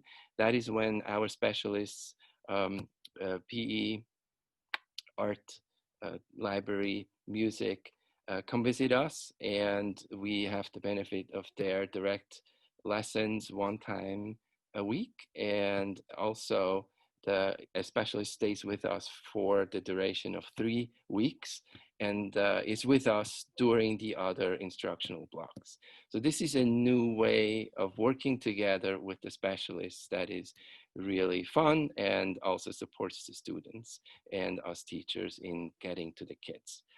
And then you know that we have our lunch at 1 o'clock, and the students then in the afternoon have a choice. In the enrichment choice time, there's a number of choices that they can make, and Mr. Schaefer may be here to tell us a little bit more about that. Yes, indeed. Does that mean it's me? That is you. Thank you. Hello, everyone. First of all, I just want to say that this has been an exciting kind of time. I get to know all the teachers and see how fantastic this second grade team is. And I'm literally amazed, the patience they've shown, the problem solving quality. I mean, it's amazing to see. I know I'm supposed to plug in my little enrichment board right here in front of you. And you have all those wonderful Bitmoji, which by the way makes us look really young, which is a good thing. And you kids can obviously have a choice in the afternoon if they choose, keyword choice board, they can come and visit our website. And the easy access website, we're gonna make sure we try to change the activity or what is posted every week's gonna be changed. And it's easy access for you kid. You can scroll through and all you have to do is click on the little speech bubble. And for example, if you wanna see an activity with Miss Spoon, you could click on Overview of Rainbow and that should bring you to an activity that your children can follow. Or you can go on one of my Schaefer game, and on this one, I believe you'll see a toilet paper challenge, which is always fun. And then that goes on for Mr. Bessonet, Miss Libby, Miss Warnick, Miss Perez, and Miss Braff, of course. All that is accessible for you children in the afternoon if they choose. And I believe my job is also to support all the second grade teachers during those 4 hours. And it's been nothing but fun. So I look forward to the next, I don't know how long are we gonna do this? Thanks you guys. Did I do okay? Great, thank you, Mr. Shin. Oopsies. So you might be wondering, just like the pigeon from Willems, what will happen at school? Great, well, I'll start. Hello, my name is Amber Stewart, and I'm the teacher in room 23. Tonight, I'll be talking about math in second grade. The slide you're looking at now is an overview of the math modules we'll teach this year. In second grade, the big emphasis is on adding and subtracting within 1,000 and base 10 number systems. So we'll spend the bulk of our time in second grade working with that. Students will also build upon their number sense from first grade and continue to think flexibly and fluently about numbers. We will build their math knowledge daily by visualizing and talking about numbers. We'll provide opportunities to take apart numbers and put them back together in different ways. We'll also use mental math and relate numbers to real life problems. When working with word problems, students will focus on showing their work and explaining their thinking. Another important thing is in second grade, second graders work towards mastery of number facts to 20. And one way that parents can help at home, or anybody at home can help, is by playing fun math games. When we send home materials, we're going to be sending home some cards that your kids can play with, and we encourage you as a family to play some math games together. Playing games encourages mathematical thinking as students find different strategies for solving problems. Lindsay, do you mind going to the next tab? Thank you. Very well. All right. You can also go to the Math Matters tab on our district's website to find many useful math resources. And I just want to take a moment to point out Zern, Dreambox, and Reflex, because these apps are integrated into the second grade curriculum. Zern, it correlates with our daily math lessons. So when we teach a math lesson, we can actually assign a Zern, the topic on Zern, to match what we're teaching in the classroom. And then Dreambox, it has a different type of system. It has an adaptive learning technology, which means that it adjusts to the students' actions. So whatever their actions, then the system matches them right at where they are. And another great app, and an app the kids love, is Reflex, and that is working on, you're practicing fluency on that one. So we'll often ask the kids to jump on that for 10 minutes a day. So we'll be using all three of these apps often within the school day. So it would be very helpful if you can make sure your child can log onto these apps independently in the day. That way they're ready to learn and we don't have to troubleshoot the technology. All right, and next, we'll be talking about reading and writing workshop. Thank you. Awesome. Thanks, Amber. So we're very lucky at Bacich because we get to use the workshop model to teach both reading and writing to our young readers and authors. And it's structured in a way where there's a whole group mini lesson at the beginning where the whole class is together and we model a strategy. We explicitly explain what the focus will be for the day.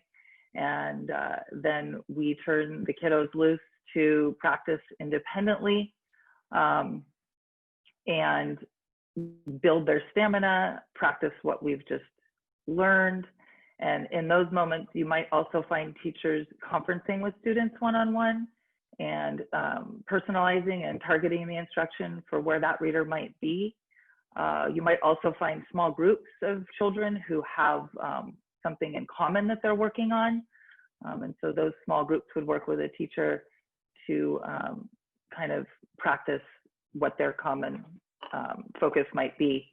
And then at the end, often in both reading and writing, we will bring partners together to share their thinking on their reading, to kind of share what we've studied that day and where they've found that in their books. And if it's writing, they might be sharing what they've written and what they've practiced that day, modeled or practiced that they've used in their writing that day from the mini lesson. One of the greatest benefits of the workshop model is always been that it meets the readers and the writers where they are. So it doesn't matter where your reader is or where the readers are developmentally. Everything that we teach can be practiced at any level or whatever kind of books they're reading. It applies to all kinds of readers. So for instance, if the day's focus is story structure, there's story structure in every book. There's always going to be a beginning, a middle, and an end. There's always going to be a setting. There's always going to be a plot. There will always be characters to study. So we're very fortunate that Bacich uses this model because we get to hit all of these readers where they are, and they get to practice all these wonderful skills no matter where they are as a reader and a writer.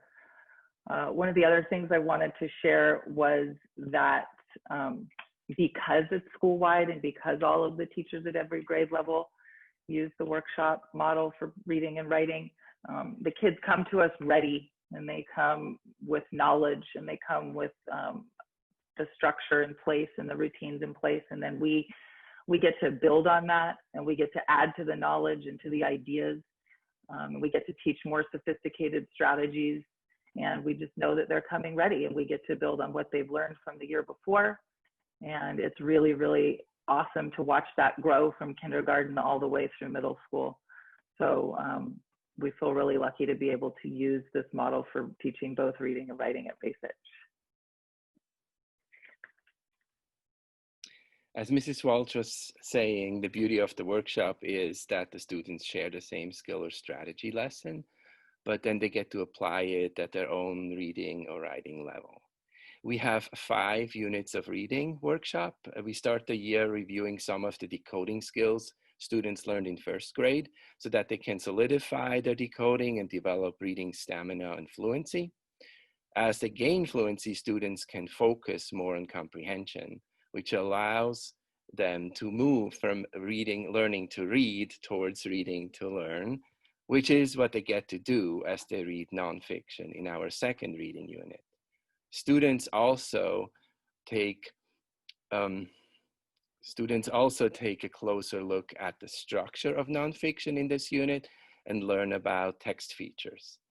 The close reading students do in nonfiction translates into a deeper focus on character traits in our third unit series books, where they get to follow the same characters across several books of a series. Post-its are always a great tool for students in second grade in this comprehension work. They allow the students to hold on to their thoughts as they're reading and share out with others afterwards. Towards the end of the year, the Post-its are also a great way for students to gather examples and details as evidence to support their opinions when they write persuasive letters about their reading. Our reading and writing units are closely connected and feed into each other. As we read nonfiction, we also write nonfiction. Students write all about books on topics of their interest and expertise, and they imitate or emulate in their writing what they discover in their reading. Right now, we're about to embark on narrative writing, and as students write small moment stories as they did in first grade, they draw from details of their own memories and experience, and they try out writing strategies that they learn about through mentor texts that we read aloud and study together.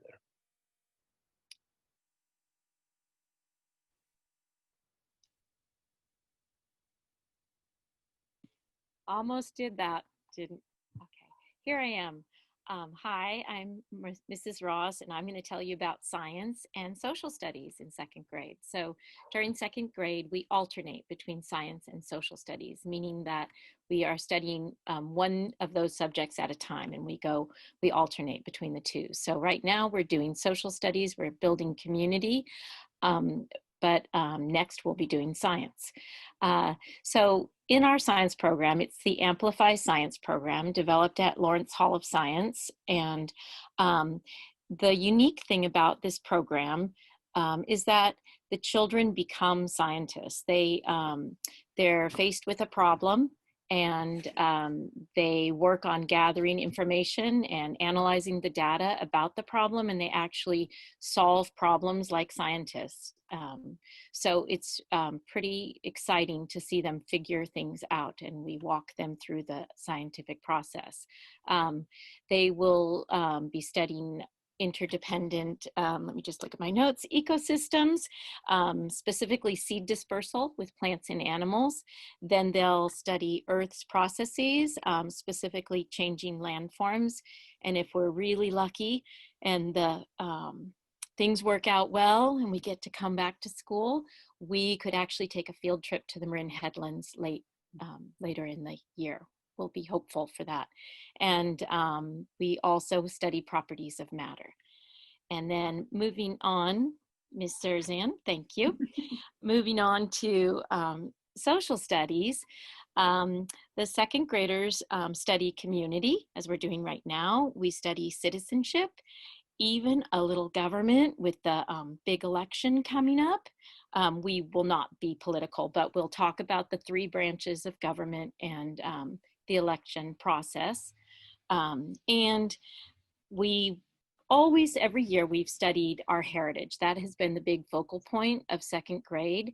And this year, we are still studying our heritage, but we recognize that there may or may not be a big heritage luncheon. As many of our families know, we invite all of our families and some relatives to school, and we celebrate our different family stories and family foods. This year, it may or may not happen, but I am really excited because this year we decided to tweak our social studies program a little bit, and it's so perfect, our heritage unit, for adding the social justice standards from teaching tolerance. And when we do that, we teach children about their identity, which is beautiful with Heritage Day and Heritage Unit. And we teach them about diversity, that they want to learn about other children's multiple identities as well.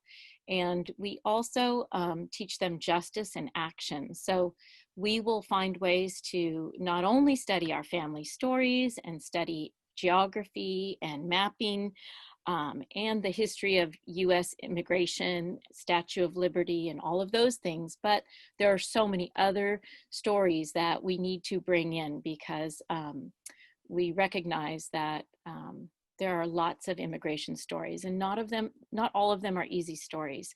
And we might get a little uncomfortable this year with social justice, but we're ready to do that with our kids. Okay. Thank you, Mrs. Ross. You're welcome. All right, so I will put on our Superflex social thinking cape and talk about social emotional learning. Okay, well, this year the second grade team was so fortunate to have received a grant from the PTA, which we are super excited about and very grateful for, to bring Superflex to second grade. So we start the year with Superflex as social detectives and using our magnifying glass as we build our social thinking skills. That's kind of laying the foundation. And then we transform into Superflex. Now you might be wondering, who is Superflex? Well, Superflex is a superhero that actually lives inside all of us. That's right. You are your own Superflex. So we really spend time helping students see themselves as Superflex and that they can be problem solvers. And we feel that this really helps to empower our students. So once we've built our social detective skills and understand that we are our own Superflex, we are ready to learn about this team of unthinkables. The team of unthinkables is this green poster right here. They're different characters that we study that may visit us. Our Superflex brain sensor will buzz and can help us recognize when one of these characters might be visiting us based on how we're feeling.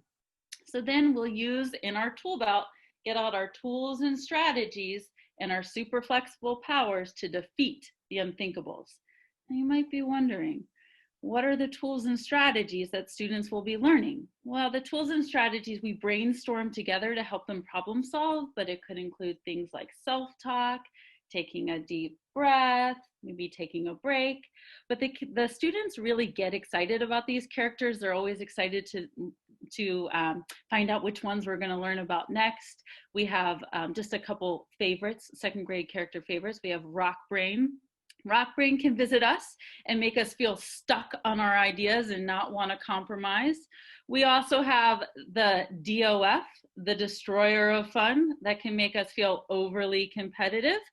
And another one that we study a lot in second grade is Glass Man. And Glass Man right here can make people have big upset reactions over tiny problems. So we talk a lot about recognizing the size of the problem. So the second grade teachers are excited to bring to you this year Superflex, as well as lots of great growth mindset activities and talking about ways we can change our words to change our mindset, and always keeping social emotional learning at the heart of what we do. And now we are super excited to share with you a very special book that we will share as a team called I Wish You More, written by Amy Krauss Rosenthal. And at the end of this book, we invite you to please write a wish for your child and place it at their workspace for them to see tomorrow. It'll be a nice surprise.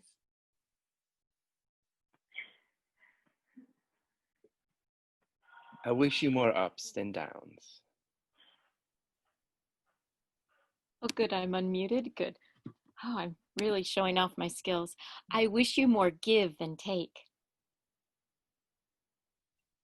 I wish you more tippy toes than deep.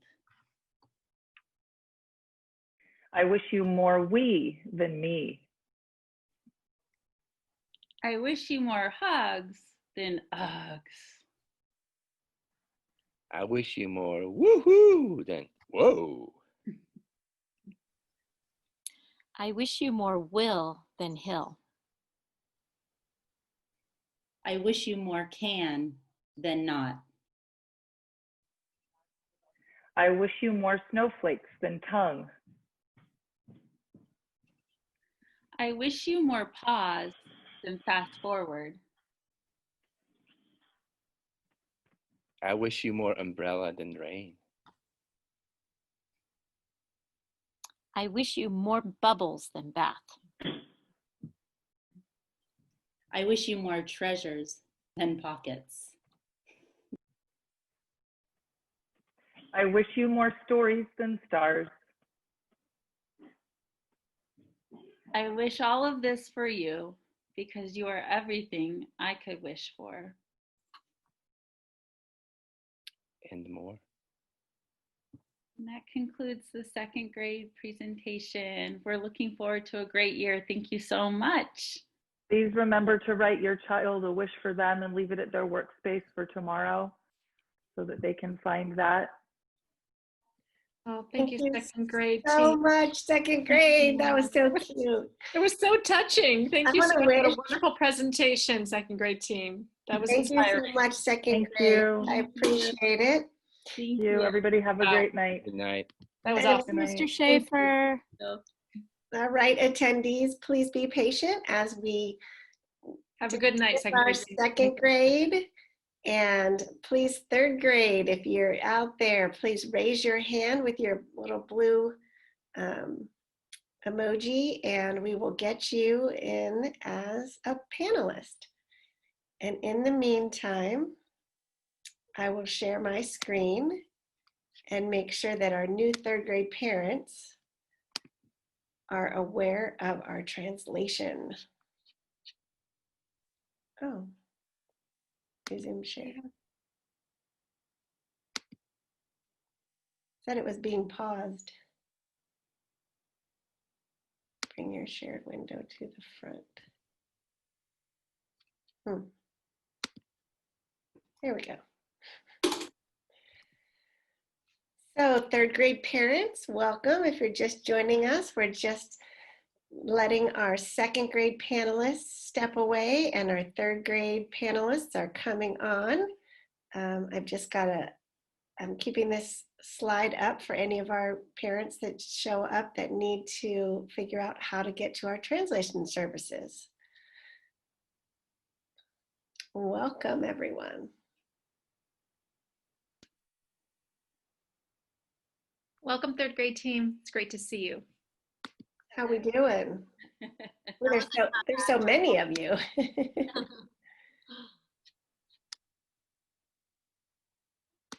We missing anybody? I think we got them all. They're at today, so. Let's see there. Okay, so I will stop my share. Hopefully that helped folks who needed it. And All you, Jenna. are one of you guys, all right, you're all prepared. I Need forgot. someone to share. Let me get it presented. And welcome, third grade families. Great to see everyone. We should probably give it a couple more minutes. That was a quick switch. We had about a few more minutes and let all our third grade parents show up. You guys all look really nice. It's nice to get dressed up. At least from the waist up. Yes. Yeah. All right. Welcome, third grade parents, as you're joining us. Thank you. About to start in a couple minutes. Necesita traducción. Busca el mundo abajo y escoge Spanish o portugués.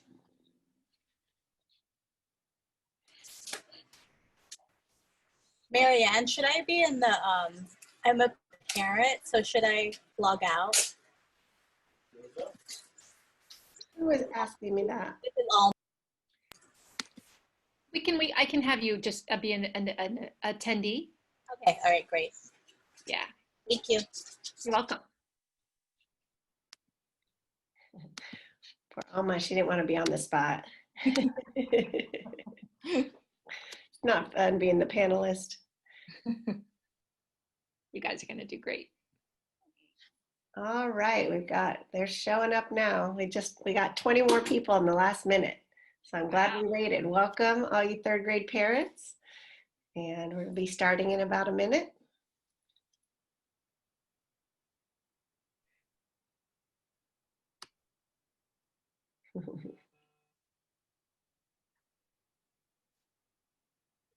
All righty. I think we're capping out at 107. We're at 121. Oh, 110 already. I wasn't counting the panelists. There you go.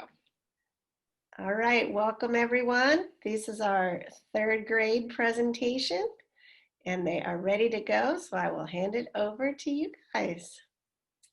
Welcome to our third grade back to school night. I am Andrea Livinggood, and this is my 21st year at Bacich, and I've taught third, fourth, and fifth grades. And I just wanted to kick off the night by saying how much we love our jobs and we love your kids, and we love working with children and watching them grow. Being a teacher is a more difficult job than it looks. We've been trained and have extensive experience to do it in a real classroom. Learning to do this online has been the most stressful time in our careers. Some of you can't relate because you have been living in a tech-infused environment, doing Zoom meetings and using Google Talks for years. Some of us still read actual books and use CDs for our audiobooks. Distance learning is like asking us to learn a foreign language in just a few months, except there is no textbook and for this new way to teach kids. We are all learning on the job. We are not the only ones to be challenged by the current times. We are sure many of you are under extreme stress as well and have to juggle your kids at home. Many of us have kids at home with us as well. We are saying all of this so that you understand that there might be some tech glitches along the way, and we ask you to be understanding of it. Our priority has always been and still is excellence in educating your children, giving them the cognitive and social skills at their age, and just giving them a chance to be kids. So we just want to reiterate that we love our jobs and we love your kids, and we've had so much fun getting to know them. And I would like to introduce the third grade team, Mrs. Moriello, Mrs. Caldwell, Mrs. Snyder, Mrs. Wallen, Miss Johnson, and this year we are thrilled to be adding Mrs. Poon as our enrichment helper. And I also want to give a shout out to our aides, Mrs. Gusky, Mrs. Zuckerman, and Miss Galagioni. So take it away. Hi everybody, my name is Heather Snyder, and this is my 9th year at Bacich and my first year in 3rd grade at Bacich. You may have seen me in a kindergarten or 1st grade classroom, but I have experience in 3rd from many years past, and I'm super excited to be joining this team. On the slide in front of you, you see the list of materials that we regularly ask the students to have nearby when they are doing their distance learning. Each day we share a slide deck with the students, and one of the first slides that they see has a list of all the things they're going to need that day. Generally, we need all those items nearby and readily accessible for the kids. Of course, they need their device, and depending on their workspace and their work environment, headphones are highly recommended, and depending on your child's needs. Notice what's not on this list. You.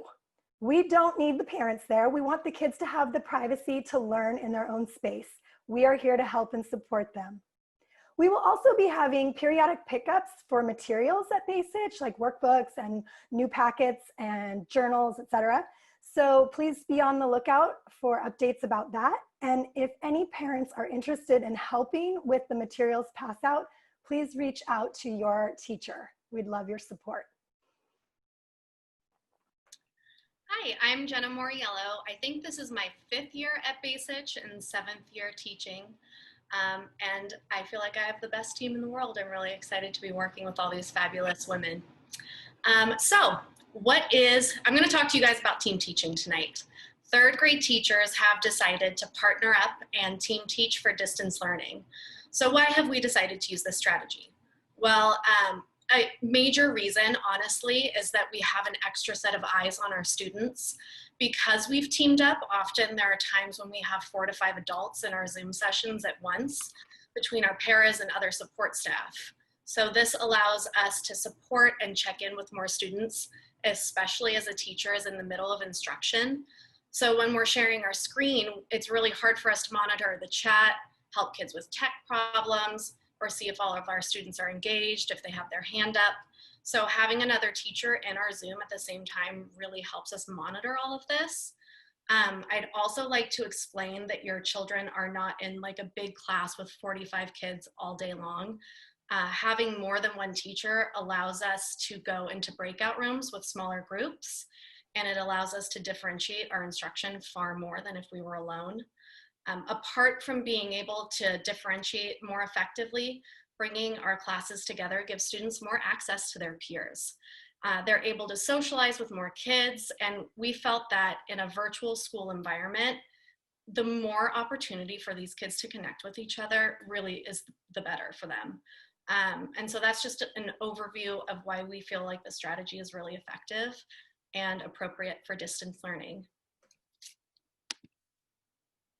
Hi, I'm Jen Wallen. I'm new to the third grade team this year, but I've been at Bacich for the past 5 years, most recently in TK. So I'm excited to teach the big kids this year. We're going to be holding intake conferences next week.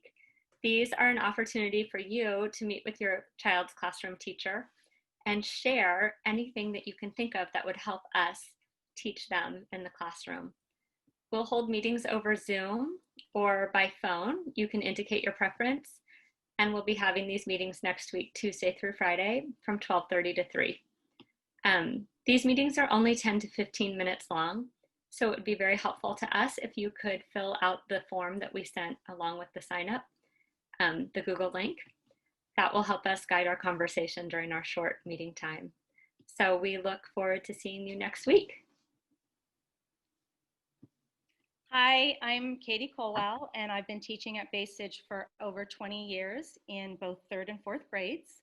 I feel like this is my second home. I love it here so much. I love my team. I love this age group. So I want to talk to you about the daily schedule. If you look at the slide on the left, that is what we show the students every morning. It's displayed on their screen, on our screen, along with a morning message. And so as we are admitting kids into the meeting, they're able to read the message and look over our day. And now that we're in the second week of school, the schedule should stay the same. We start the day with a morning meeting. We greet one another and everyone gets a chance to share. We almost always have a question of the day, and they might share their answer to this question with their whole class or in smaller breakout rooms. And this is a really nice way for the students to build relationships, make connections, and hopefully make a new friend. And it's a fun way to gear up and get ready for our day together. So our 3 curriculum blocks, math, writing, and reading, they will always stay in that order. We start our block with a warm-up and then go into our lesson. And once the lesson is over, we jump into our breakout rooms. And these breakout rooms, there are 3 different ways that we will use them. Your child might be working independently in their own virtual room. They might be in a breakout room with one other student, so a partnership, collaborating and working together on a project. Or they might be in a small group breakout room doing more of a share type activity. So depending on the purpose and what the activity is how the teachers choose the size of the groups. And I think I can speak for all the teachers, the breakout rooms is probably the highlight of our day, because as the kids are in these rooms, the teachers, and as Jenna mentioned, there are usually, at least 4 teachers or support staff on our Zoom, they are popping back and forth and switching into different breakout rooms. The students don't know if a teacher is going to show up, who it is going to be and when, and the expression on their faces is priceless when all of a sudden on their screen pops a teacher. And it's been so great giving these kids touch points throughout the week, whether it's one-on-one and assessing their progress or assessing a partnership and listening to a small group share. The breakout rooms have been great. So towards the end of the curriculum block, we will close the breakout rooms, bring them back, and then we do a wrap up at the end of the curriculum block. So taking a look at the 2 breaks that you see on the schedule, these are the 2 official scheduled breaks. They are 15 minutes long. And what we do is your child stays logged into Zoom during the break, but we put them back into the waiting room. And this encourages them to step away from the screen. We really want them to rest their eyes during the break. And we ask that they do 3 things. We really want them to use the bathroom, eat a snack, and do some sort of movement. Stepping outside, jumping jacks, walking around. And we just ask, and we're putting this responsibility on the kids, that we want them to keep an eye on the clock. 15 minutes goes Queremos que very mantengan la responsabilidad de tomar ese break por los 15 minutos y ellos tomen la responsabilidad de ver un reloj y sepan a qué horas tienen que regresar exactamente. Se a criança estiver 5 minutos atrasada, talvez ele pode perder uma coisa importante na aula. Então é difícil depois. Even though there are only 2 scheduled breaks, we do a lot of movement breaks throughout. If we see the kids melting in their chairs, it's então ela está falando que apesar de ter dois tempos livres, e ela sentir some other sort of movement. So that is thrown in throughout. The enrichment block, that is the 30 minutes after reading. And Ms. Poon will talk a little more about that. But if your child is not having a special class, like an art or library or so forth, then you can look at the screen here to see what they're maybe doing. And I just want to note that if you look where it says special projects, 3rd grade teachers, we are going to be holding on to some of our favorite projects. So things like current events or the California Salto map. Apologies ahead of time for the mess it might cause at your house. But we're going to be doing some of those fun projects that we love so much. And then the last 45-minute block of our day, that's our office hour time, which will be discussed on a later slide. Thank you. Hi, everyone. I'm Becky Poon, the music teacher here at Bacich. And I want to just say how happy I am to be with these 3rd grade students and with the 3rd grade team. I know some of these students because I've had them previously in music, but I'm so lucky to be supporting them in their classroom time during their Zoom hours. So here you can see the enrichment rotation. Right now I have 3rd grade, and then after 3 weeks, I'll be rotating to 2nd grade, I believe, yes. But the 3rd graders will then get PE with Mrs. Braff and Mrs. Perez, all except for Mrs. Colwell's class. So right now, Mrs. Colwell's class actually has art with Mrs. Libby, and then they will be moving to library with Miss Warnick. And then it looks like I will get Mrs. Cole's class on the 4th rotation. So keep those recorders, parents, sorry if they've been making a lot of noise, just please bear with us, and thank you for being patient with that. So even though I'm rotating, going to be rotating throughout the year, the main thing is that I'm staying with the 3rd grade team for the whole year otherwise. So other than the enrichment block, I'm with the 3rd grade team and with those students, so I'm gonna get to know them pretty well. All right, next slide. And here is our Bacich Enrichment Choice Board. And like it says, it's a choice. So this is for maybe if a student might wake up early in the morning and they don't have anything else to do, and maybe they want to do some art or watch a music video or move around. So here they have some choices where they just click on the link in the speech bubble and I'll bring them to one of our videos. So they can access these videos in Google Classroom, and I will be assigning it to them. And every week we plan to change the links to different videos that are related to our subjects. So this week it's the rainbow theme, and then next week it might be something else, and I'll assign it again on Google Classroom and students can access it there. I also emailed everybody the link through Parent Square, so maybe you might have seen the videos as well. And I think that's all I have for the enrichments. Great. Hi, everybody. My name is Erica Johnson. I have been at Bacich for quite a while. I taught technology for 2 years and kindergarten for 9 years. And this is my 2nd year in 3rd grade. And I absolutely love 3rd grade. And I love my team, and the kids are fantastic. So I'm really excited about 3rd grade. So office hours, let's talk about office hours. This is a part of our daily instructional minutes that are happening this year during distance learning. And it's a time that we're using to support students individually in small groups or as a whole group. Office hours varies from day to day, depending on students' needs.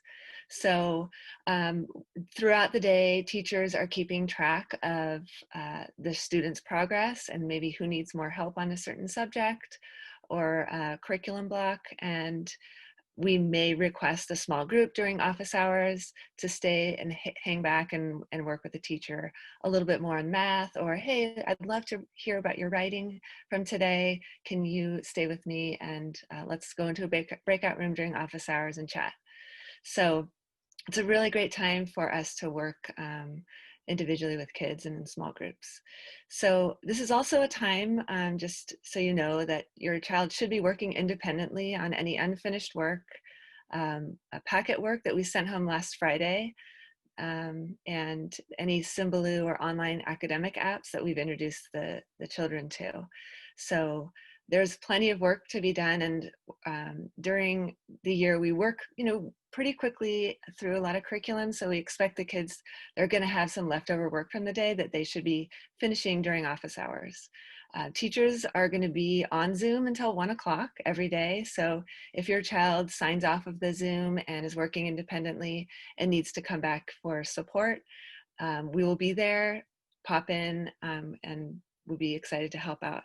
The last thing is, if your child knows, oh, hey, I have a doctor's appointment at 12:45, and that child needs to leave for office or during the office hours, it would be great if they could tell us at the beginning of the day, just so that we can plan ahead if something comes up during office hours. So I hope that's clear. Yeah, that's office hours. Thanks. Hi, I'm Nuts and Bolts, and how I can help with your tech questions. If you're having any sort of tech issues, please email your teacher, and we'll handle it to the best of our ability. And if it's something bigger, like there's a problem with the screen or the sound or the keyboard, we can forward your email to the Kentfield Help Tech Desk and get your tech problems solved there. And we just want to point out that if your child is in a community learning environment right now, it's really important that they have headphones with them, because there's a lot of other kids around them and they're outside. So it's really hard for them to hear. And it was also mentioned earlier that we are going to have some packet distribution and some workbooks coming in. We are waiting anxiously for our spelling workbooks, and I know your kids are dying to get their hands on those spelling books. So we're probably going to have a couple more workbook distributions. And again, if you are somebody who would love to help out, we would love some parent help with that. And we're also waiting on some whiteboards, so every student can have a whiteboard. And finally, just to let you know that on Friday afternoons, you will be getting a newsletter from your teacher. So look for that every Friday. We're going to try to keep it to once a week. So thank you very much. And these are some of the fabulous apps that we will be working with this year. You can access them through Symbaloo and Clever. Google Classroom is new to 3rd grade, and it's really exciting. Raz Kids, Dreambox, Epic, Core 5, Zern, and Zern goes right along with the Eureka Math daily lesson. Typing Club, which is new for 3rd graders, and it's really an exciting way to learn the keyboard and typing skills, and we should have that launched in every class by Friday. And there's Reflex, and then Newsella is a great place for kids to read articles so they can get ready to do their current event. And also with our next distribution, we thought it might be a really handy idea if we printed out a sheet of paper with all of the usernames and passwords and all of the different apps, and we could keep it somewhere safe, like on a bulletin board or right next to the computer. So look for that in our next distribution. We'd like to thank you for joining us tonight. We're really excited to learn how to do virtual third grade together with you in a partnership. Thank you so much for joining us. We hope you guys have a great night. Bye. That was excellent, third grade. I loved it. Thank you so much. That was quick too. Good job. It was perfect, succinct, to the point, packed full of information. Thank you. Excellent, excellent. Great team. All right, so we will work on returning you to attendees, and fourth grade, if any of you are in the audience right now, please raise your hand and we will move you over to participants, to panelists. And just a reminder for any family members or parents that have questions, we are having at 8 o'clock after the fourth grade presentation. Wendy and I will stick around for questions and answers, and we are saving all the chats. So if there's specific ones that the teachers can answer, they will also see those and be able to answer your specific questions. And while we're waiting and while people are showing up, I will share my screen again and help people take a little break there. Use the, why does this keep happening? Help people get into Translate if they need to, as we welcome our fourth grade teachers. We have a little bit of wait. I have to say for third grade, when we started, there was 111, but when we finished, there was like almost 140 something. So we should wait right till 7:30 before we start. So,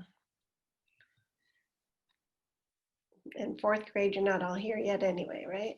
Or showing up? Not quite. Yeah, we look like it.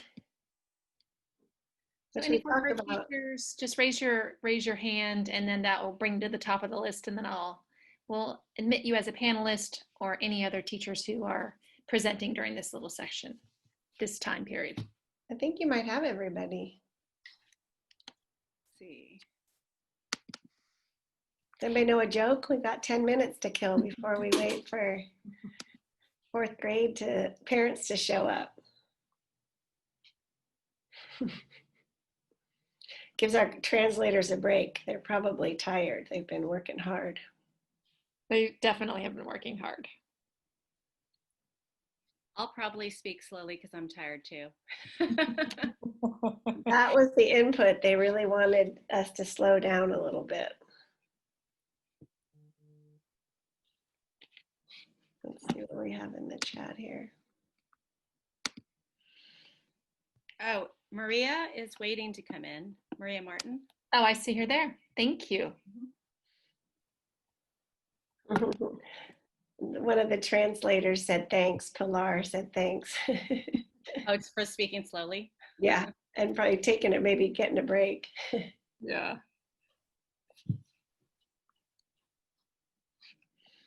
Yeah, it's been such a fun night, fourth grade. We've had such great presentations.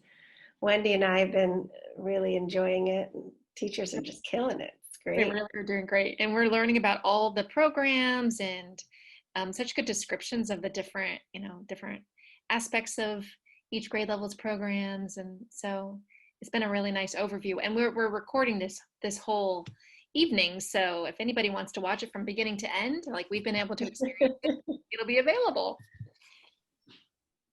Do you two need a break? Well, I don't think I've ever experienced a 3.5 hour back to school night before. This is the first for me as well. When we presented in the beginning, I said at the end that everyone can say this was the best virtual back to school night they've ever been to, because it's probably the only one. So we're at the top of the list. Yep. How we doing? Still another 5 minutes.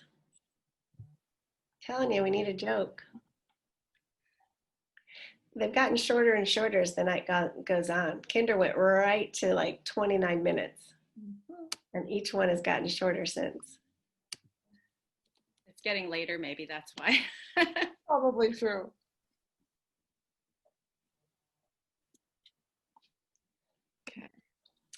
Welcome fourth grade parents. We're just waiting until 7:30 to start so we can get everyone here before we start. So we're just chilling. I found a few jokes that I could share. All right, let's hear one, Wendy. Okay, what do you call a dinosaur that is sleeping? Dinosaur. You got it. I'm good with these kind of things. Okay.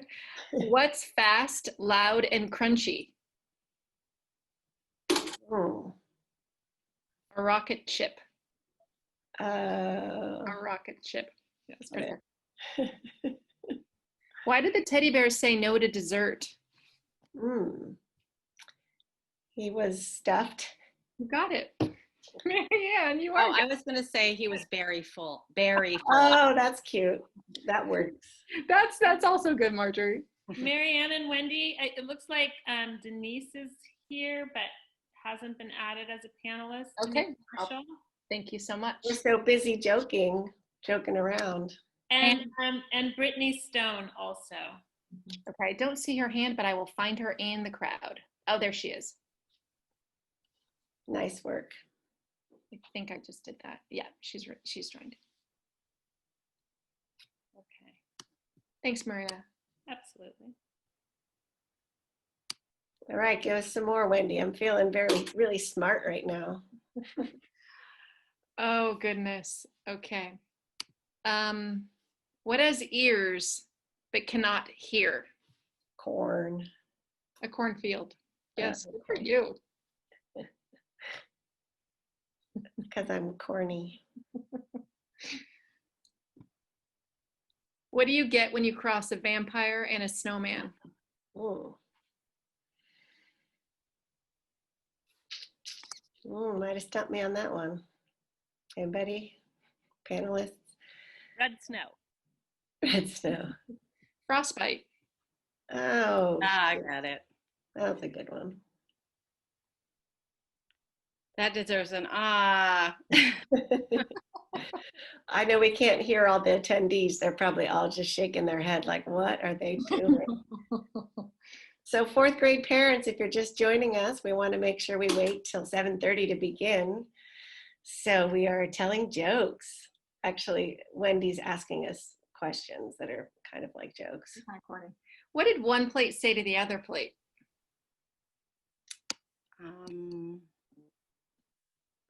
Something about, let's see, break or round or, I don't know. Dinner's on me. Oh, that's cute. That's cute. I might be using these tomorrow. There, I'll give you one final one. Why did the student eat his homework? Oh, let's see. Because his dog was full. He didn't have a dog. There we go. Because the teachers told him it was a piece of cake. Oh.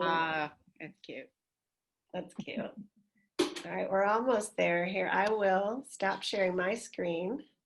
For anyone who's just joining, these are the directions for getting translation. So, si acaba de llegar, para la traducción, solo tiene que hacer clic en el mundo o tal vez en los puntitos si tiene un Android para recibir traducción. So, en portugués, clique en el mundo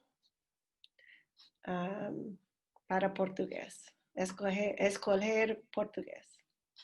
All right. So I will stop sharing and I will let one of my lovely fourth grade teachers share. So you can start that. And then I'll give it just a couple more minutes. Looks like we have people still showing up. We have 92 people here. And we'll give them a couple more minutes.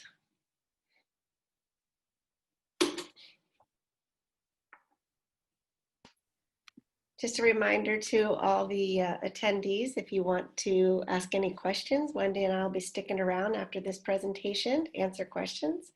And we're also recording everything and recording the chat. So if there's particular questions that should go to the grade level teachers, we will make sure they get those. But the panel will not be answering any questions tonight for this. sake of time. What did you see? You got a shout out from Melissa Stevens. We love the 4th grade team to all the panelists. Yeah, that's nice. That's sweet. We love you too, Melissa. It's been really sweet. Well, there have been lots of really kind statements in the chat, just saying what a great job our teachers are doing this evening. So thank you to all our teachers who presented this evening and to our 4th grade team. We're about to kick it off. Yeah.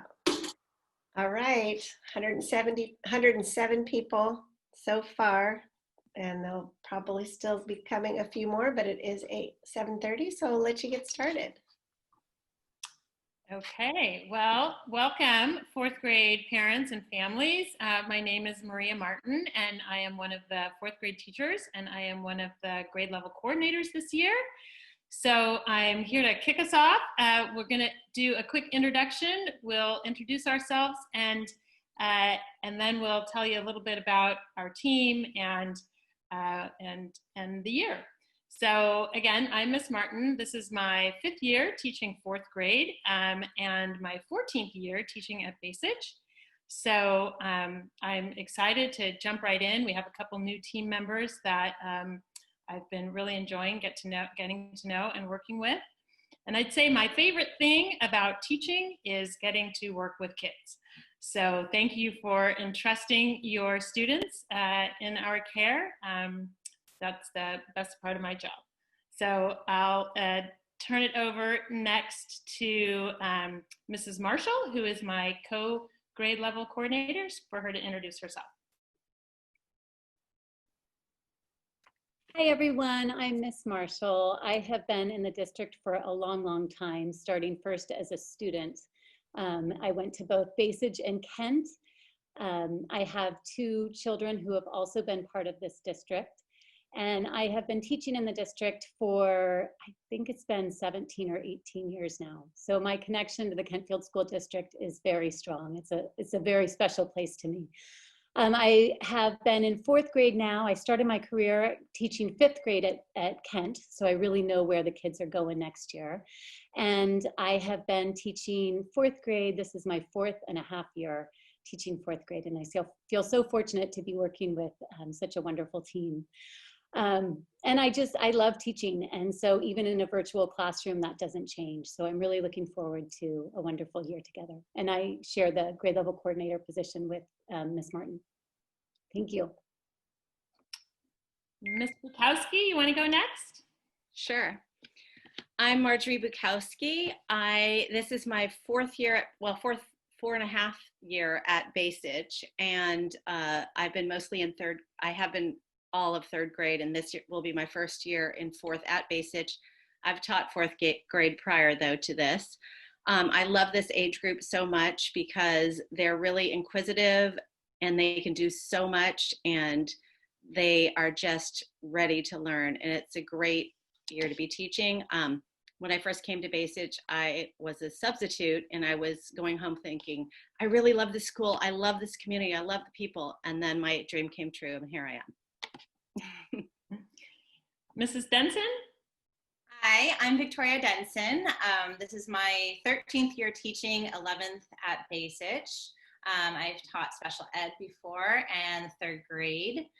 So it's really fun. It's my 2nd year in 4th grade, so it's really nice to watch them develop and grow from 3rd to 4th grade, and I can kind of build on those skills that I already have taught previously. I have 2 little boys of my own, and one of them, 5-year-old and 3-year-old, and one of them is a new little kindergartner, so I'm a proud Bacich parent as well. And I'm looking forward to a really great school year, and yeah, it's gonna be great. Thank you. Mrs. O'Connor? Hi, my name is Tessa O'Connor, and I will be working the first half of the school year in place of Ms. Stone. And I'm so excited to be here. I have met with so many lovely parents and a supportive administration and supportive parents and teachers. So it's been great. I have been a substitute teacher for 5 years in the Petaluma City School District, where my children attend. I have a 10 and 12-year-old daughter and son. I think 4th grade is just a magical place where we can move students really from being children to being scholars. And like people had mentioned, you know, they're so inquisitive and they are ready to learn, and it's exciting to be with them. Thank you. And Mrs. Stone is with us tonight. Hi, I'm Brittany Stone. I'm currently on my maternity leave and I'll return in January. And so I have the wonderful Miss O'Connor taking over for me while I'm out. I got to join my class on the first day of school and meet all of my students, and I hope to pop in from time to time throughout my leave so I can establish relationship with them. This will be, when I return in January, it'll be my 4th year at Bacich in my 12th year of teaching. I've taught everything from kindergarten to 6th grade in between all of those years, but I would definitely say 4th grade is the sweet spot. I love the curriculum, I love the age group, and I feel really fortunate to be at Bacich. Thank you. And this year we are so thrilled to be supported as a 4th grade team by Mrs. Perez and Mrs. Braff, who are our fabulous PE teachers. So I will let them introduce themselves.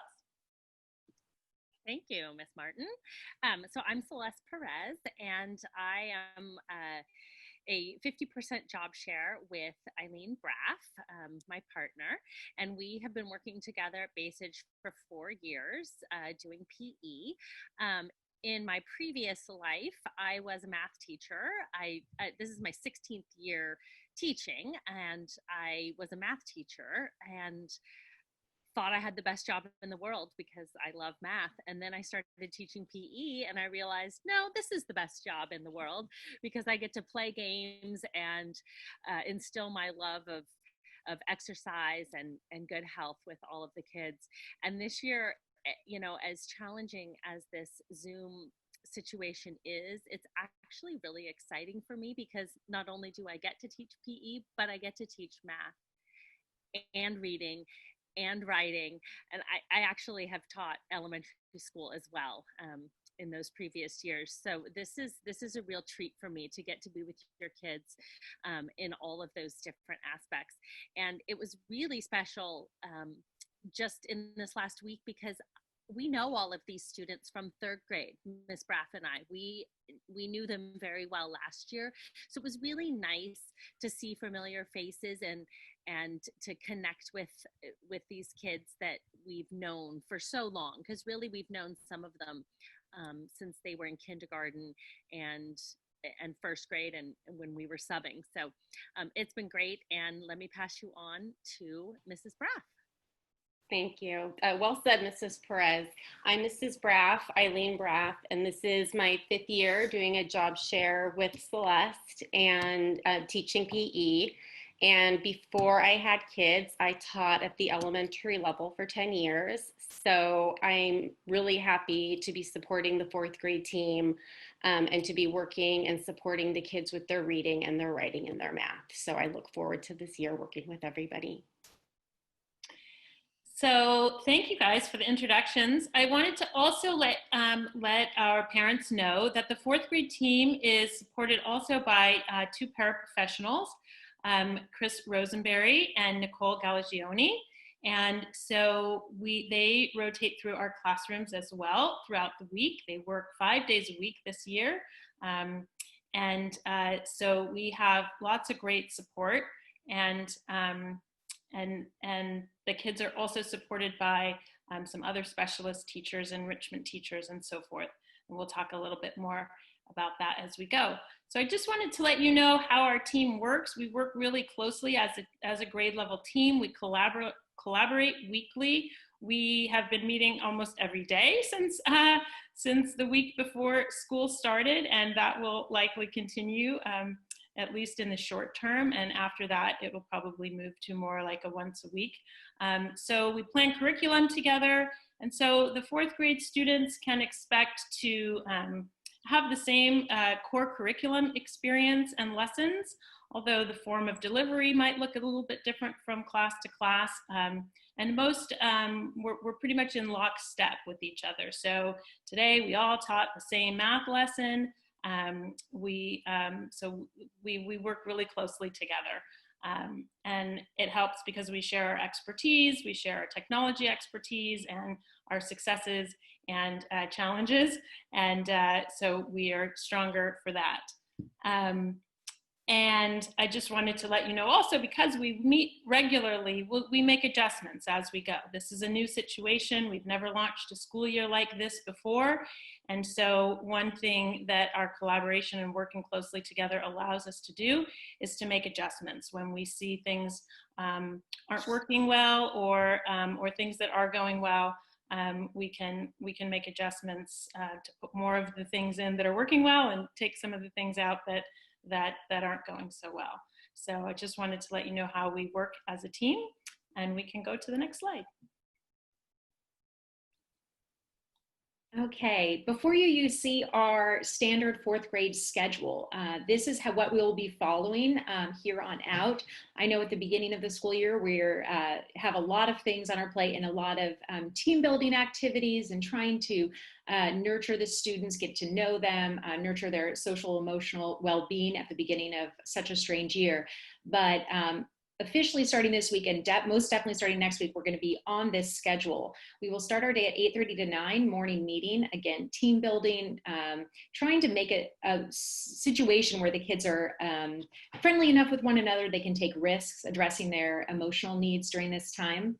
At 9, we have writing, our writer's workshop curriculum, a morning break, math with Eureka Math, snack break, 11 to 11:45, and I know we had trouble deciding exactly what to call this, student support office hours. During this time, students will be engaged in independent work or called out for special, breakout rooms with either writing conferences, reading conferences, intensive math intervention. Could be a variety of things that we believe our students need support at. And also, if they have questions for us, we can be available to them online via Zoom. 11:45 to 12:15 is enrichment. That, of course, is a rotation. Right now, we're in PE. And for those days that we don't have PE, we'll be starting our social studies and science curriculum. Right now, we've been doing, again, a lot of team building type of work. But starting the week after next, we will move into a science rotation. We're thinking of doing science rotation about 2 to 3 weeks and then going into social studies. And those will be projects that are shared. All fourth graders will be doing the same things. 12:15 to 1, our readers workshop. And then that's the official end of the school day. And we're assuming the students at that point will be very hungry and be out for lunch. But we do have options available to them. 1:30 to 2:30, we have enrichment choice time. And all of our wonderful specialists have made a choice board of different art, music, maker activities that the kids can access directly from our Google Classrooms to give them more enrichment, / academic time in the afternoon. Okay, thank you. We can go on to the next slide.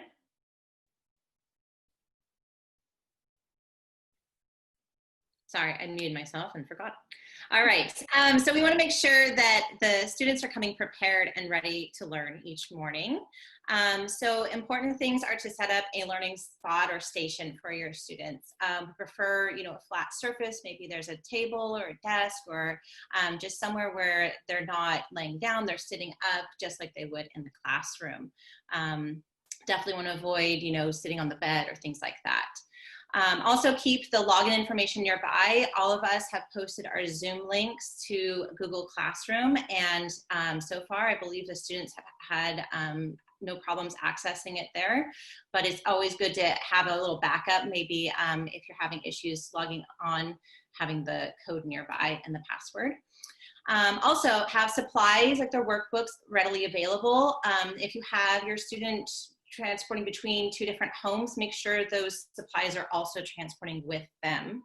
That's really important. We do use those things. And it's always helpful to maybe check and make sure your child's sound and head audio is working when they launch in the morning. If they're having issues, a lot of them have figured out they can log out and log back in again, but maybe just kind of making sure that they're all set up. Headphones might be helpful for some students. And also keep a copy of the schedule nearby. Sometimes having a timer for some students who might lose track of time might help as well. Don't forget to have those devices charged at night. Even my little kindergartner is on top of his iPad and making sure it's charged every night. Have a charger nearby in case it runs out of juice a little earlier than expected. And have your student even take some responsibility here and plan out their own snacks to be ready for the day. I do the same thing for myself and my child, and making sure that there's healthy snacks, that they're accessible, so that they're not using that short 15-minute break trying to figure out what they're going to eat, because those breaks they really do go fast. So make sure that they're using the bathroom, encourage them to move around a little bit. If the air quality is good enough, get some fresh air. We do incorporate some breaks within our day, especially that long chunk of time that we have later in the day to move around and get their wiggles out and make sure they're staying fully engaged. Okay, so Zoom and distance learning expectations. So this is what's different about this year. As you know, so we're trying to treat this year just like they'd be in the classroom. So they have the same guidelines and things like that. They're expected to show their faces, be on time, act like they're at school. They're to sit in one spot during class. Now, we do give a lot of breaks because we understand sitting in front of a screen or for a lot of time gets a little bit hard for children. So we do recognize that. But for the most part, when we're giving instruction, we want them to be facing forward towards the screen. They know how to keep themselves muted. They're getting really good about unmuting and muting, turning on and off their video, raising their hand electronically or virtually and in person, listening. And for the most part, they've been pretty good about not eating during class or near their devices. And we really are encouraging them to have fun and do their best despite the circumstances, and they've been doing a great job.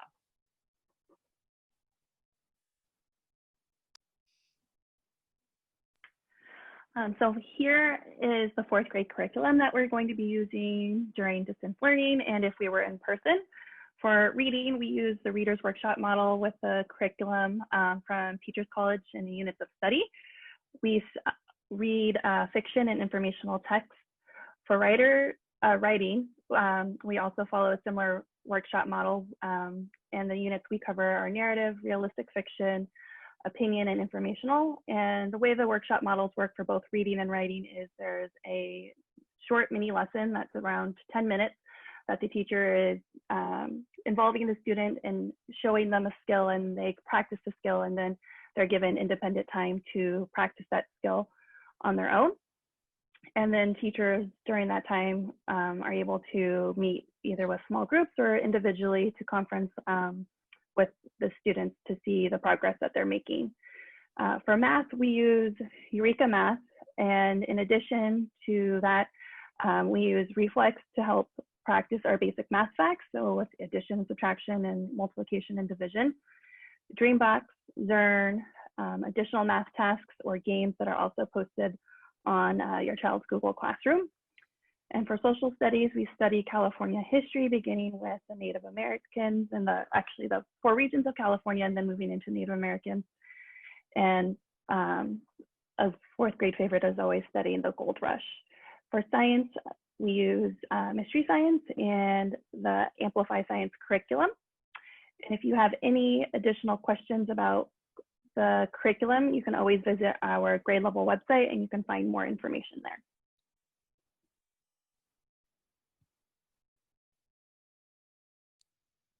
So a lot of people are probably wondering how we're assessing the kids and giving them feedback.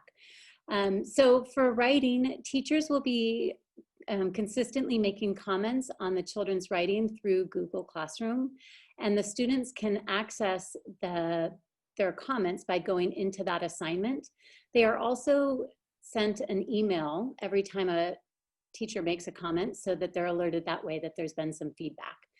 And part of our writing and reading workshop is that we have conferences with the students. So that means that we will be working one-on-one, looking at the writing with a child, and we're able to really give them some targeted instruction back. For math, we're gonna have weekly quizzes, and so we'll be able to get assessment weekly. And then we'll also have bigger mid-module and end-of-module assessments. And those will all be through the computer, and we'll be able to get data and support those students as needed. Reading, there's going to be an initial assessment on something called RAS Kids. And on RAS Kids is a reading resource that gives the students access to a library of just right books that are right at the reading level. And the students are not only able to read the books, but there's also comprehension questions that are attached to each book. And then additionally, a really neat part of RAS Kids is that the students can record themselves as they're reading. And so teachers can go back after school has ended and they can hear their students reading and be able to assess and give them feedback that way. And then similarly to the Writers Workshop, in Readers Workshop, we'll also be conferencing with the students and again, working one-on-one with them and being able to personalize and target instruction that way.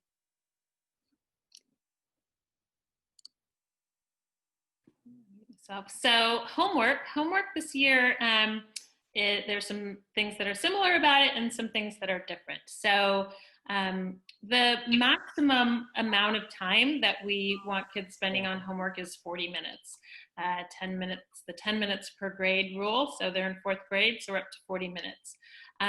20 minutes of that is independent reading, and we want them to do that daily. And we've already talked to them about choosing just right books and encouraging them to read books in the genre that we're working on in class. So that's a daily expectation. And if you have a hesitant reader, you can pin it on us that that rule is coming from us, not from you. And then we also have, we'll have up to 20 minutes of additional homework. And that could be anything from math fact practice, workbook pages, or completing any unfinished classwork, any assignment, writing or math work that they didn't have time to complete in class. So that extra 20 minutes isn't something that will happen every day, and it won't there'll be differences for students, because in the case of the unfinished classwork, some students will finish their classwork and they won't have that to finish up for homework, and others will. So we'll keep tabs on that, and we'll make sure the students know what they're expected to do each day. But the reading is the consistent one.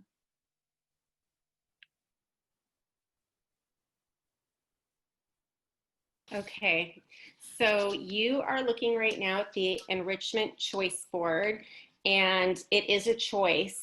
This is posted every Monday on Google Classroom, and the activities will change each week. So each enrichment teacher, the music teacher, Mrs. Poon, the art teacher, Mrs. Libby, the maker teacher, Mr. Bessinet, all 3 PE teachers, and the librarian will host a fun activity for your kids to do after school at 1:30. So again, you can find this in Google Classroom, and it's a choice, but we are encouraging them to try some of these activities out because they're really fun.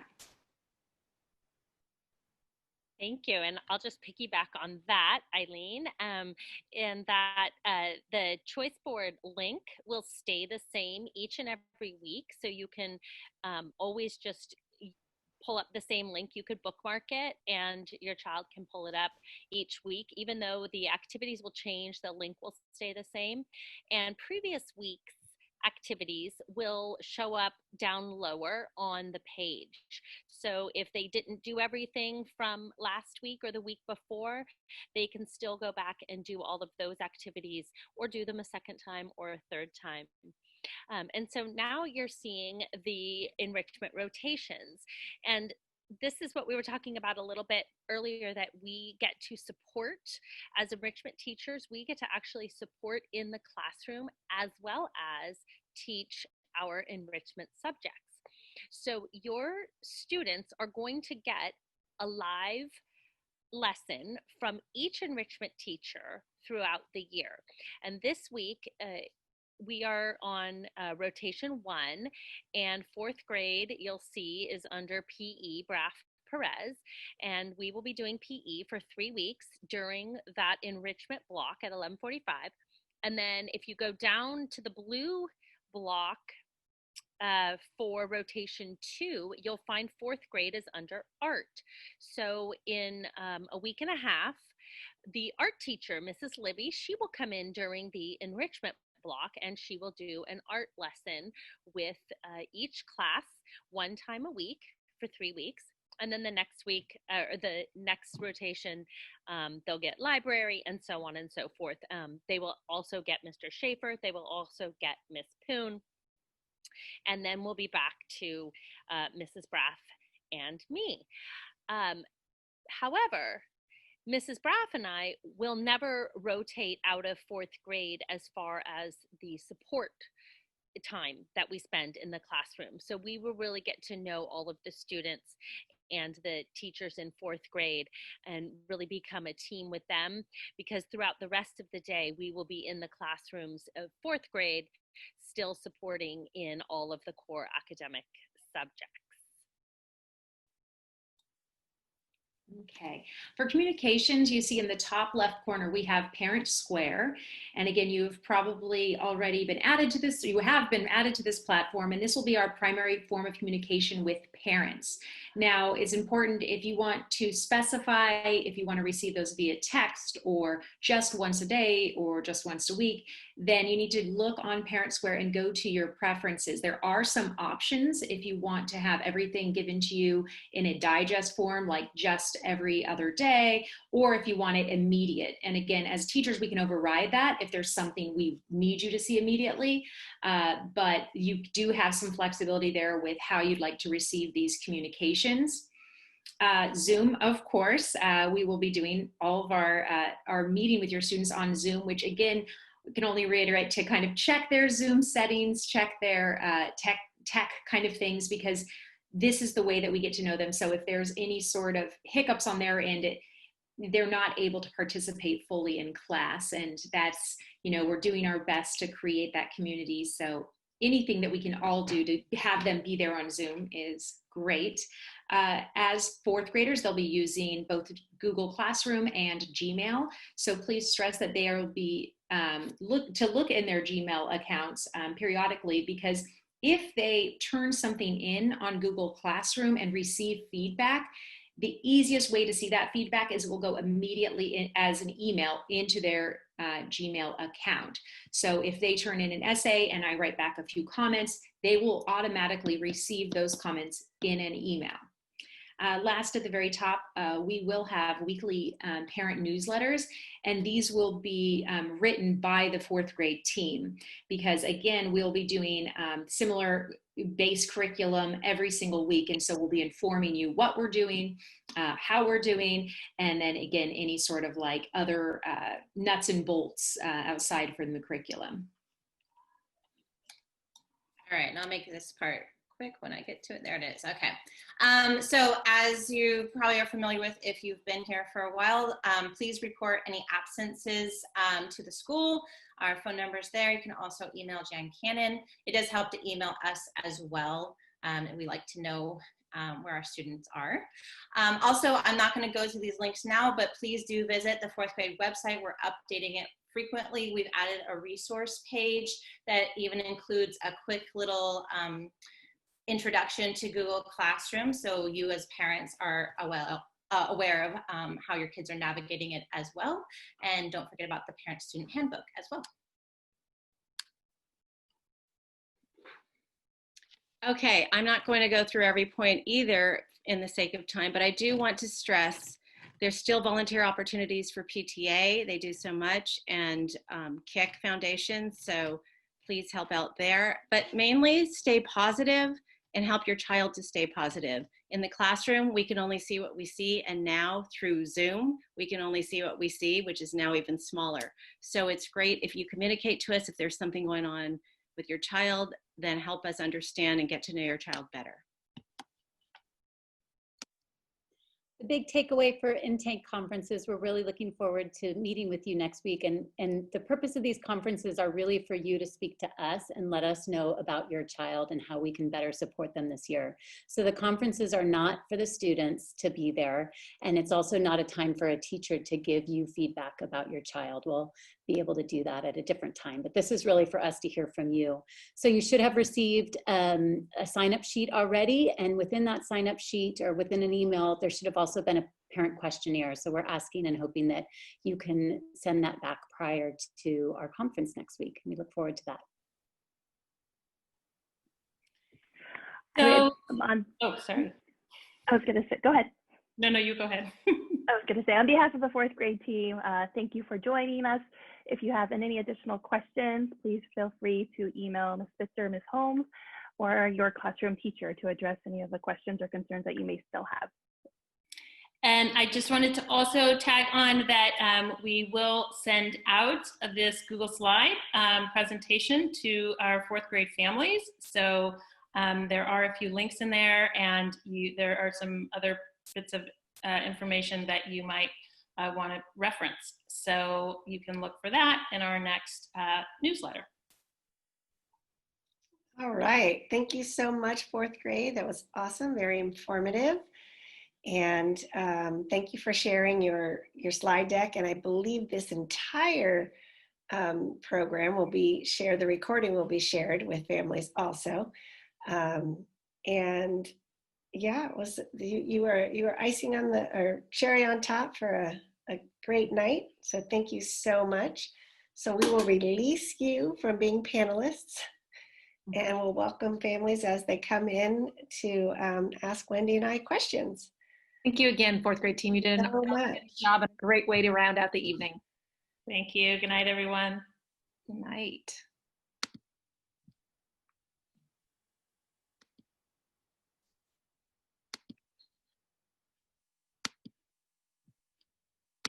Good everyone. Have a good night. Okay.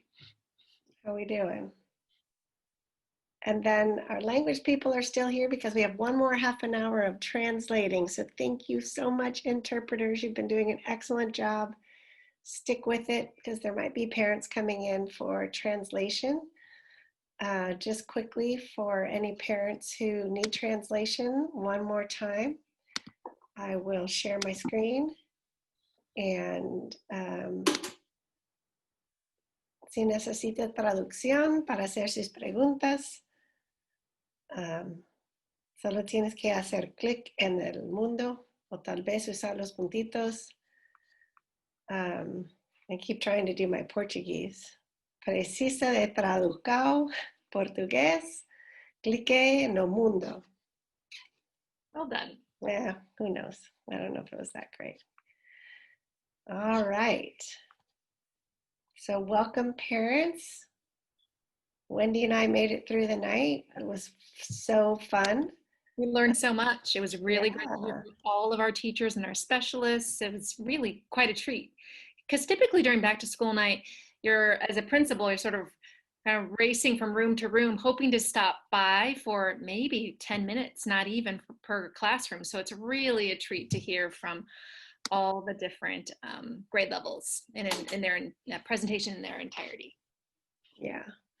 So let's start with questions. Wendy, do you want to do think you can handle the hand raise, or would you like me to do it? I can do the hand raise, sure. So just click the allow to talk. Okay, let me just get to the participants list. And if there are, here we go. 2 hands right now. Great, so I'll just go to allow to talk. So we'll start with Jennifer Volpe. Hi, Jennifer. Oops. Let's see here. Let me ask you to unmute me. Hello, can you hear me? Yes. Oh, okay. I was wondering if the students are turning in items for the extracurricular, the enrichment programs. We went on one of them today, and it said to upload into the Seesaw, and he's on Google now, the Google program. So. Oh, well, I'm glad he did the activity, but I will have to check in with the enrichment teachers on that. Maybe we'll update their links so that kids from K4 can share what they've done. Because I know the enrichment teachers want to see, you know, if they've asked them to take a picture or do, you know, video themselves. They definitely want that feedback, and they will provide feedback back. So I think we just, well, do you know what? Was the music one? Music. All right, we will tell Miss Poon. Thank you. And then the packets that they get that we received, will they be turning those packets into the teachers? No, I don't think so. I think all the packets that I think third grade gave them out last week, and kinder, and second is doing some maybe tomorrow. I think it's for their work at home. Okay. So, but that again, I would check in with their teacher to double check, but I'm pretty sure that's for their work at home. Thank you. So Melissa. I'm unmuting. Hi, friends. So it's Melissa. How are you? And so I have been teaching in this district for 25 years. I have two olders, 22 and 20, who came through Bacich and Kent, and I have a current fourth grader. I teach all grade levels at Kent, and I just have to tell you, as a parent, it is such an honor to work with all of these amazing teachers, to welcome you guys to our district. You are so blessed to be here. And this program was incredible. In light of everything that we're trying to do at a distance, I just am finding so many connections with kids, and I feel just so grateful, so grateful to teach in this district and be a parent. So I just wanted to say that to y'all and tell you how excited you are going to be here. It's the best. And we've heard amazing things about you on the parent and teacher side, so you're good.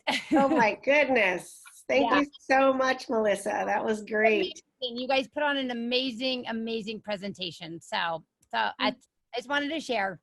Thank you so much, Melissa. And it is an absolute delight to work with you at Kent, and appreciate your positivity and support, and all the great work that we're going to be able to do together and collaborate on. So thank you. I'm telling you, always, like, you will love this parent community. They're incredible. I can't even, anyway, I wouldn't be here for 25 years if it weren't the truth. So I'm so happy. I'm already sold. I know. All right, that's all. Thanks, Melissa. Thank you. That was sweet. So our next person is Lisa.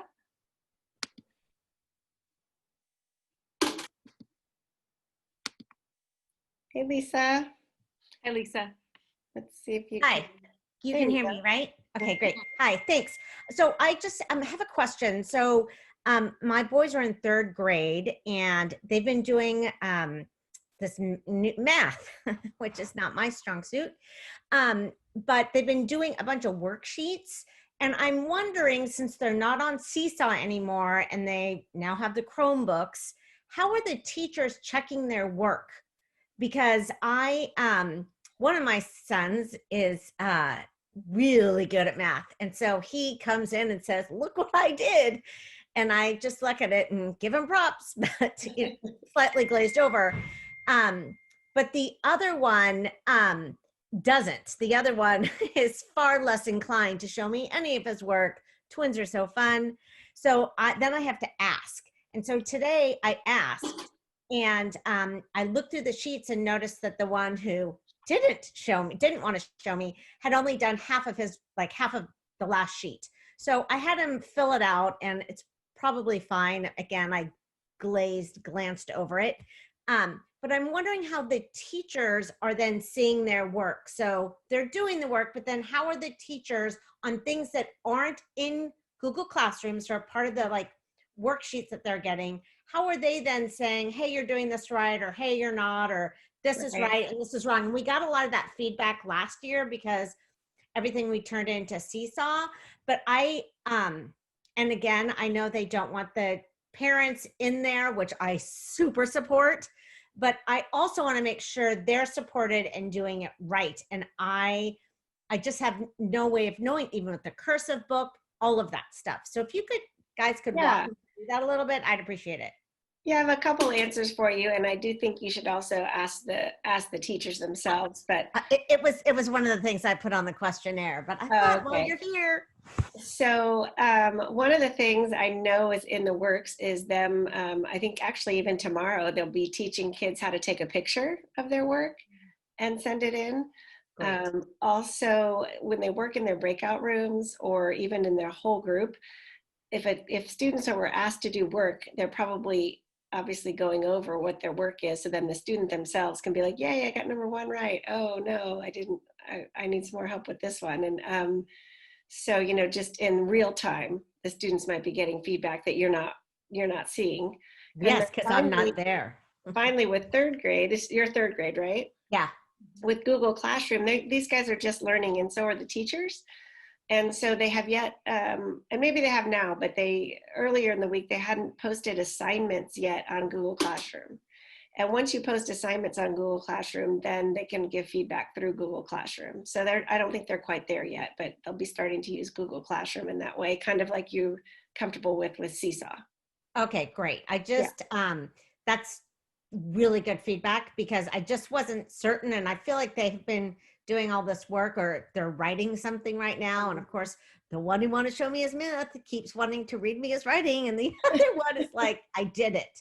So I just, you know.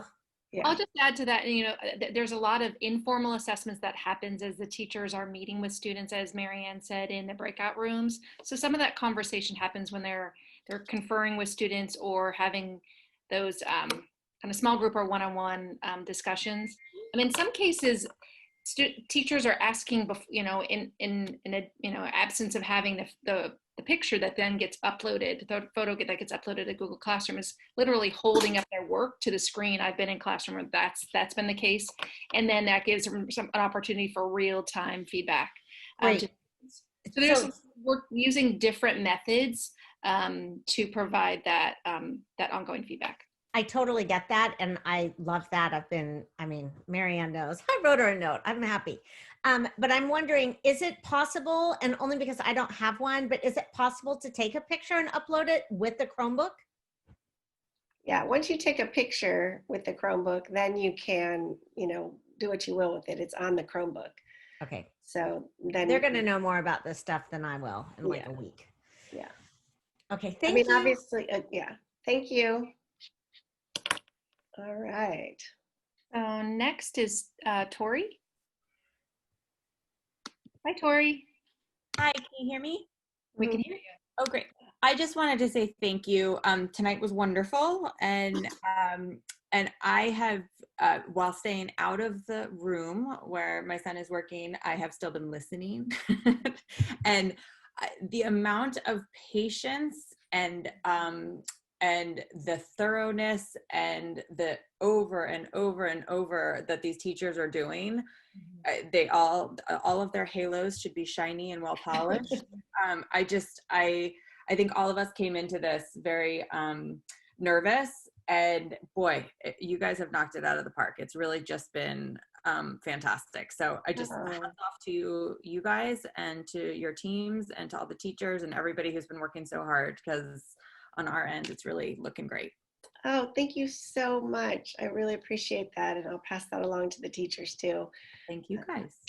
And Tori, I have to echo the sentiment that you're sharing. When I'm visiting classrooms, what I see is the kind of teaching that I would see if the students were in person. The teachers are, just like describing, really patient and really trying to get our students to be speaking and sharing their ideas and making sure, asking for students if they needed, finding ways for students to turn and talk as they normally would do. It might be a little bit, in a breakout room, but different ways to make sure that the learning is really meaningful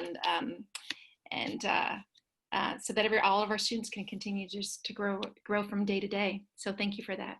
Thank you guys. I appreciate it. All right. So next is Chris. Hi there. Good evening. Hey, Chris. One question about the schedule. I think we might have lost you. Let's try it again. Let's try it again. Hi, can you hear me now? Yeah. Okay, sorry about that.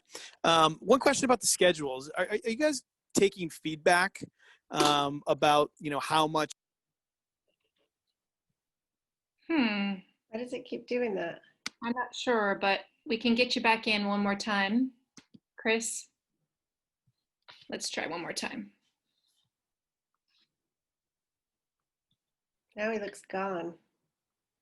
Chris, I think we may have lost you. When you come back in, we'll definitely get your question then. Oh, whoops. Sorry about that. So let's move on to Matt. Hi, Matt. Hi there. Appreciate everything you guys are doing. Thank you. And also, this is new for you guys. This is new for us, right? We had last spring, and now we're into the fall, and it's a new team and all that wonderful stuff. How are you thinking about checkpoints on whether or not it's working? What kind of feedback will you be taking on a very granular level from classes and parents, and kind of iterating to make it better? Yeah, that's a great question. I mean, it's actually, I think you might have, well, I don't know if you heard the 4th grade team talk, but all the grade level teams are meeting almost daily, where normally they meet once a week or once every 2 weeks. And so at this point, they're really just talking about, not on a granular level of each kid, but more talking about, how the system's working, how the technology's working, how they're getting instruction happening. But we are, as a district, we're purchasing an assessment program called MAP, and that provides us the standardized assessment information that we really need when we're talking about, what happened in the spring, what areas were kids, did they miss, where did they excel, and where are they now. Even a couple grade levels, I believe, are starting the year with kind of spiraling the last bit of last year in with the new grade level, so that we're making sure that anything that got missed in the spring is being retaught, or at least spiraled in. But I'm really excited for once we start doing the formal MAP assessments, and you can Google it. It's a pretty comprehensive program, and it's adaptive, and it's in math and reading and writing, and we'll do that probably 3 times this year. So that should give us the information we really need as far as standard space information of how kids are doing. And then that has parent reports. So besides grades and report cards and things, you'll get to see how your child's doing related to the standards. Yeah, and just to continue to build onto that, as Marianne said, our teachers are meeting regularly, and they are reflecting on what's working in terms of technology, in terms of instruction and engagement of students. And we've had multiple conversations where we've discussed what are our challenges, what are the successes. The teachers are sharing those ideas with each other across grade levels, so that we can build off of the learnings that that's taking place, and just can continue to improve. So I think the iteration is happening all the time, but MAP growth will for sure provide the learning outcome checkpoints. Yeah. Thank you. One more quick follow-up. Socialization is always a big part of what teachers spend a lot of time on in normal times, environments. How are you guys trying to accommodate that, especially for younger kids, K1, 2? Yeah, it's been really, actually the breakout rooms have been so fun. I even participated, several different times in classrooms where I popped in, and then they were sending them to breakout rooms, and I just got sent to one, and I'm there with 3 kids that I've never met, and doing a little activity, and just long enough to connect and not forever to be too uncomfortable. And then we go back to the class, so I think the breakout rooms are really helping. And I think that they're doing different activities where there's like open-ended responses and really working hard. They have all these little digital wheels where everybody gets to speak, so you're hearing everybody's voices. And I would ask directly your child's teacher also how they're doing that. We have social emotional learning, obviously, during morning meeting. Our counselors going in to provide that kind of like education around making connections and those kind of things. So, we're doing our best in the situation. But I do think it's kind of interesting. I go into a class and I think, they all seem like they're all having fun somehow in their own little windows, and they're connecting. So I don't think it's happening the same way that it does when we're together, but they're working on it. But I would definitely reach out to your child's classroom teacher about exactly how they're trying to do more of that. Yeah, and I think the focus on discussion-based classrooms, so kids have that opportunity to interact with each other, because we are interacting via screens, is something our teachers are really focusing on. Yeah. Thank you. Okay, our next speaker is Christy. Hi, Christy. Hi there. Hi, Christy. Hi. So I wanted to check in, as I know that, there's a lot of pat on the backs that are going on with what a great year we're having. And I'm actually the opposite. We're having a lot of struggle in our household. And I don't think I'm the only family, as I've talked to other family members, and we're struggling with attention. We're struggling with a lot of technical difficulties. We're struggling across the board, and it's been a very, very hard 2 weeks.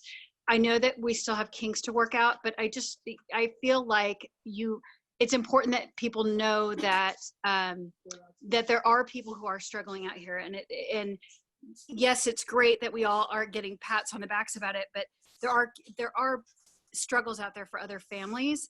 And as much as I hope it's going to get addressed really soon, my concern is that my child is falling behind because of it. And it's concerning to me. And I know that the teachers have said, we don't want parents involved in the classroom, let the kids do it on their own. But there are some kids who can't do it on their own. They need to have someone guiding them there, telling them you need to pay attention, you need to be on screen, you need to be listening to what the teacher has to say, you have to sit still, and it's a challenge. And so what is the school's plan to help these kids who are experiencing this?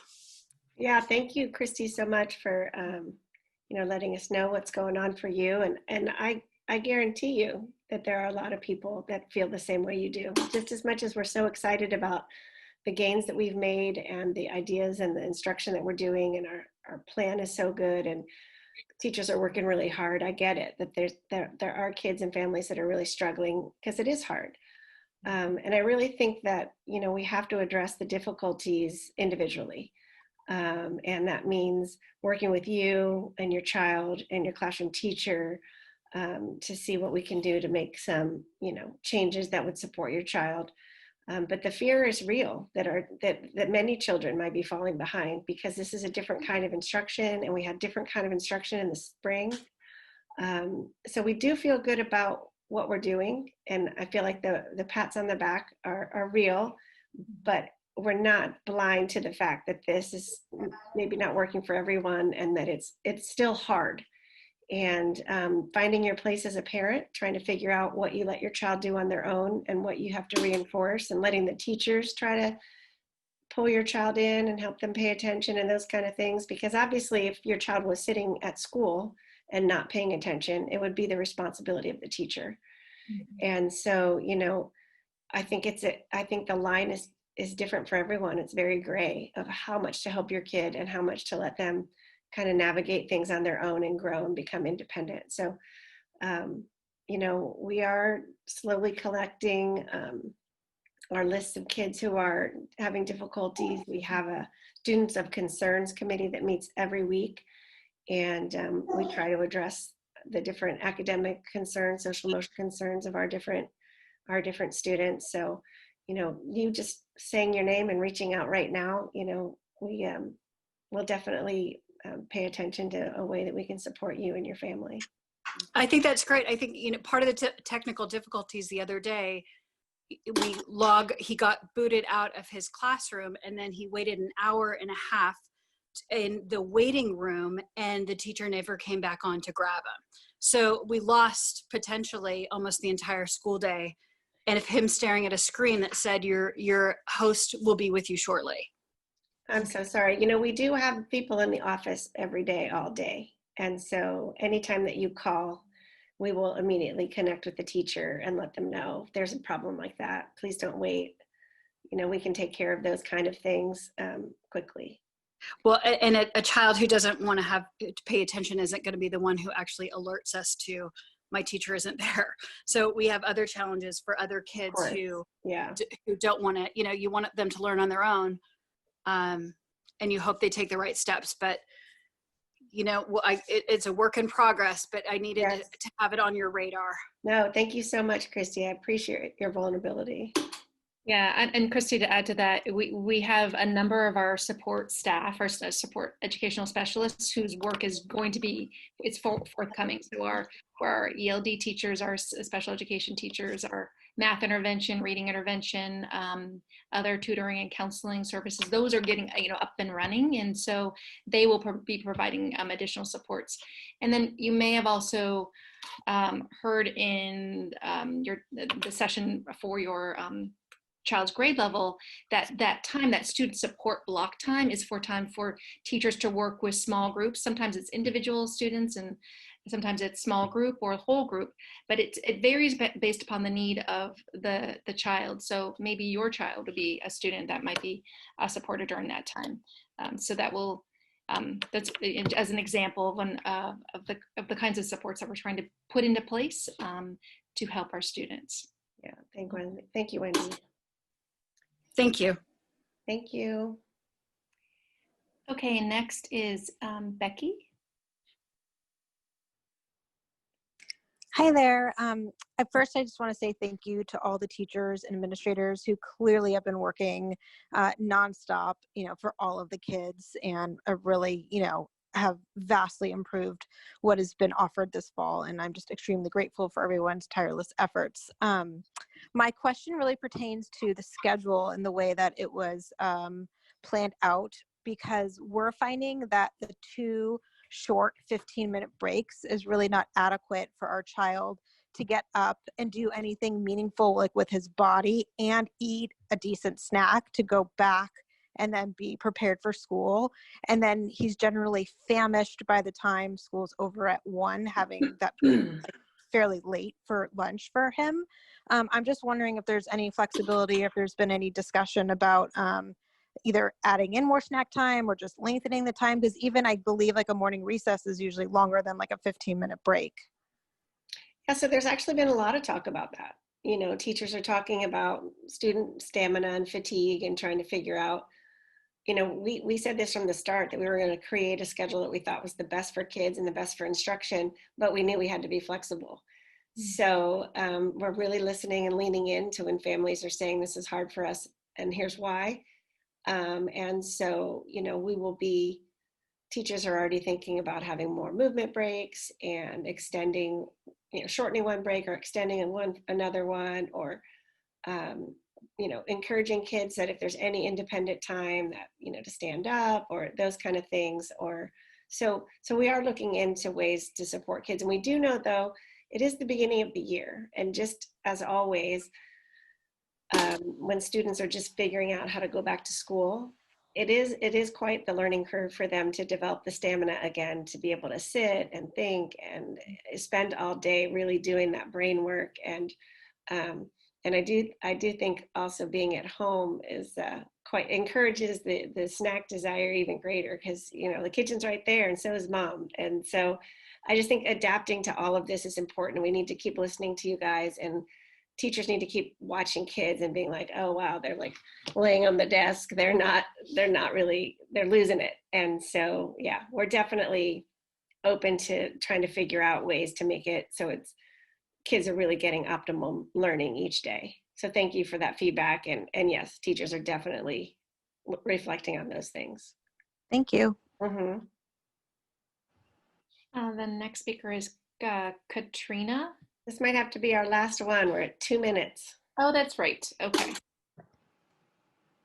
But go ahead and put things in the chat if you're waiting in line and you're worried your question won't be answered. Go ahead and ask it in the chat, and I'm saving the chat, and we'll push it back out if you need that, if we need to do that. Okay, and I will try to make my question nice and quick. So we loved Back to School Night tonight. It was great, very informative to be able to listen to the entire grade level. But is there any plan to have individual Zoom calls as per class? It's so imperative as a parent to get to know the teacher and to have the support of the other parents in each classroom and really build that community. And even though the class that my son is in second grade, half of the kids have already been in his class, so I know a lot of the parents. I don't know the teacher. I don't know her learning style. I'm learning about it on my own from listening, eavesdropping into his day. But is there any plan to, even if it's a 15-minute meet the teacher with the whole class, all the parents, is there any talk or plan to do something like that? Yeah, we've had several teachers thinking that they'd like to do that, and I think we're going to wait until we get through we did back to school night, and then we'll do the intake conferences, and then we're going to revisit how it might work if teachers want to meet with families in a Zoom. And we've always had planned parent education, because we feel like, we're working with the kids, but then ultimately we might want to, again, just walk through, like we said, lots of things tonight, RAS kids and blah, blah, blah, but actually showing parents, here's RAS kids and here's how it works. And so I think that'll be the opportunity too, to meet with parents. So we don't have anything scheduled, but teachers have already talked about how the desire to do that, and that the parents are asking. So we're going to get through the intake conferences and then revisit that idea. Okay, perfect. Thank you both so much. No problem. Thanks, Katrina. All right, that's 8:30. I'm sorry, the people waiting with your hands up, please, we'll sit here for a second, let you write it in the chat. And just thank you all for coming back and asking the questions and being here. We have 137 people here. It's amazing. It's amazing that there's. I hope your question got answered. And thank you so much. It was actually a really fun night. This was pretty cool. And if you need, again, this will be posted on the website. I believe I've already saw an email from Raquel making sure I was recording it so we get it on the website. And then I think your individual teachers, the grade levels, will also be sharing their slide decks with you. So if you want to relook at anything, and of course, anytime, call the school or email one of us. Oh, I could put that back up real quick before we go, and just show you our contact information. And let's see here. And we're just so grateful to be able to be the leaders at Bacich School and partner together and work with our teachers and partner with you. It's been a real joy for us as we've engaged in this work together, kicking off this very unique school year, and just appreciate the support that the community has offered, and we're here to support you as we navigate this interesting time in education. So we are definitely. I really want to thank Selma and Pilar, our translators. That was a long night of translating. Thank you, Selma. Thank you, Pilar. Thank you so much, ladies. All right, take care, everyone. Have a great night.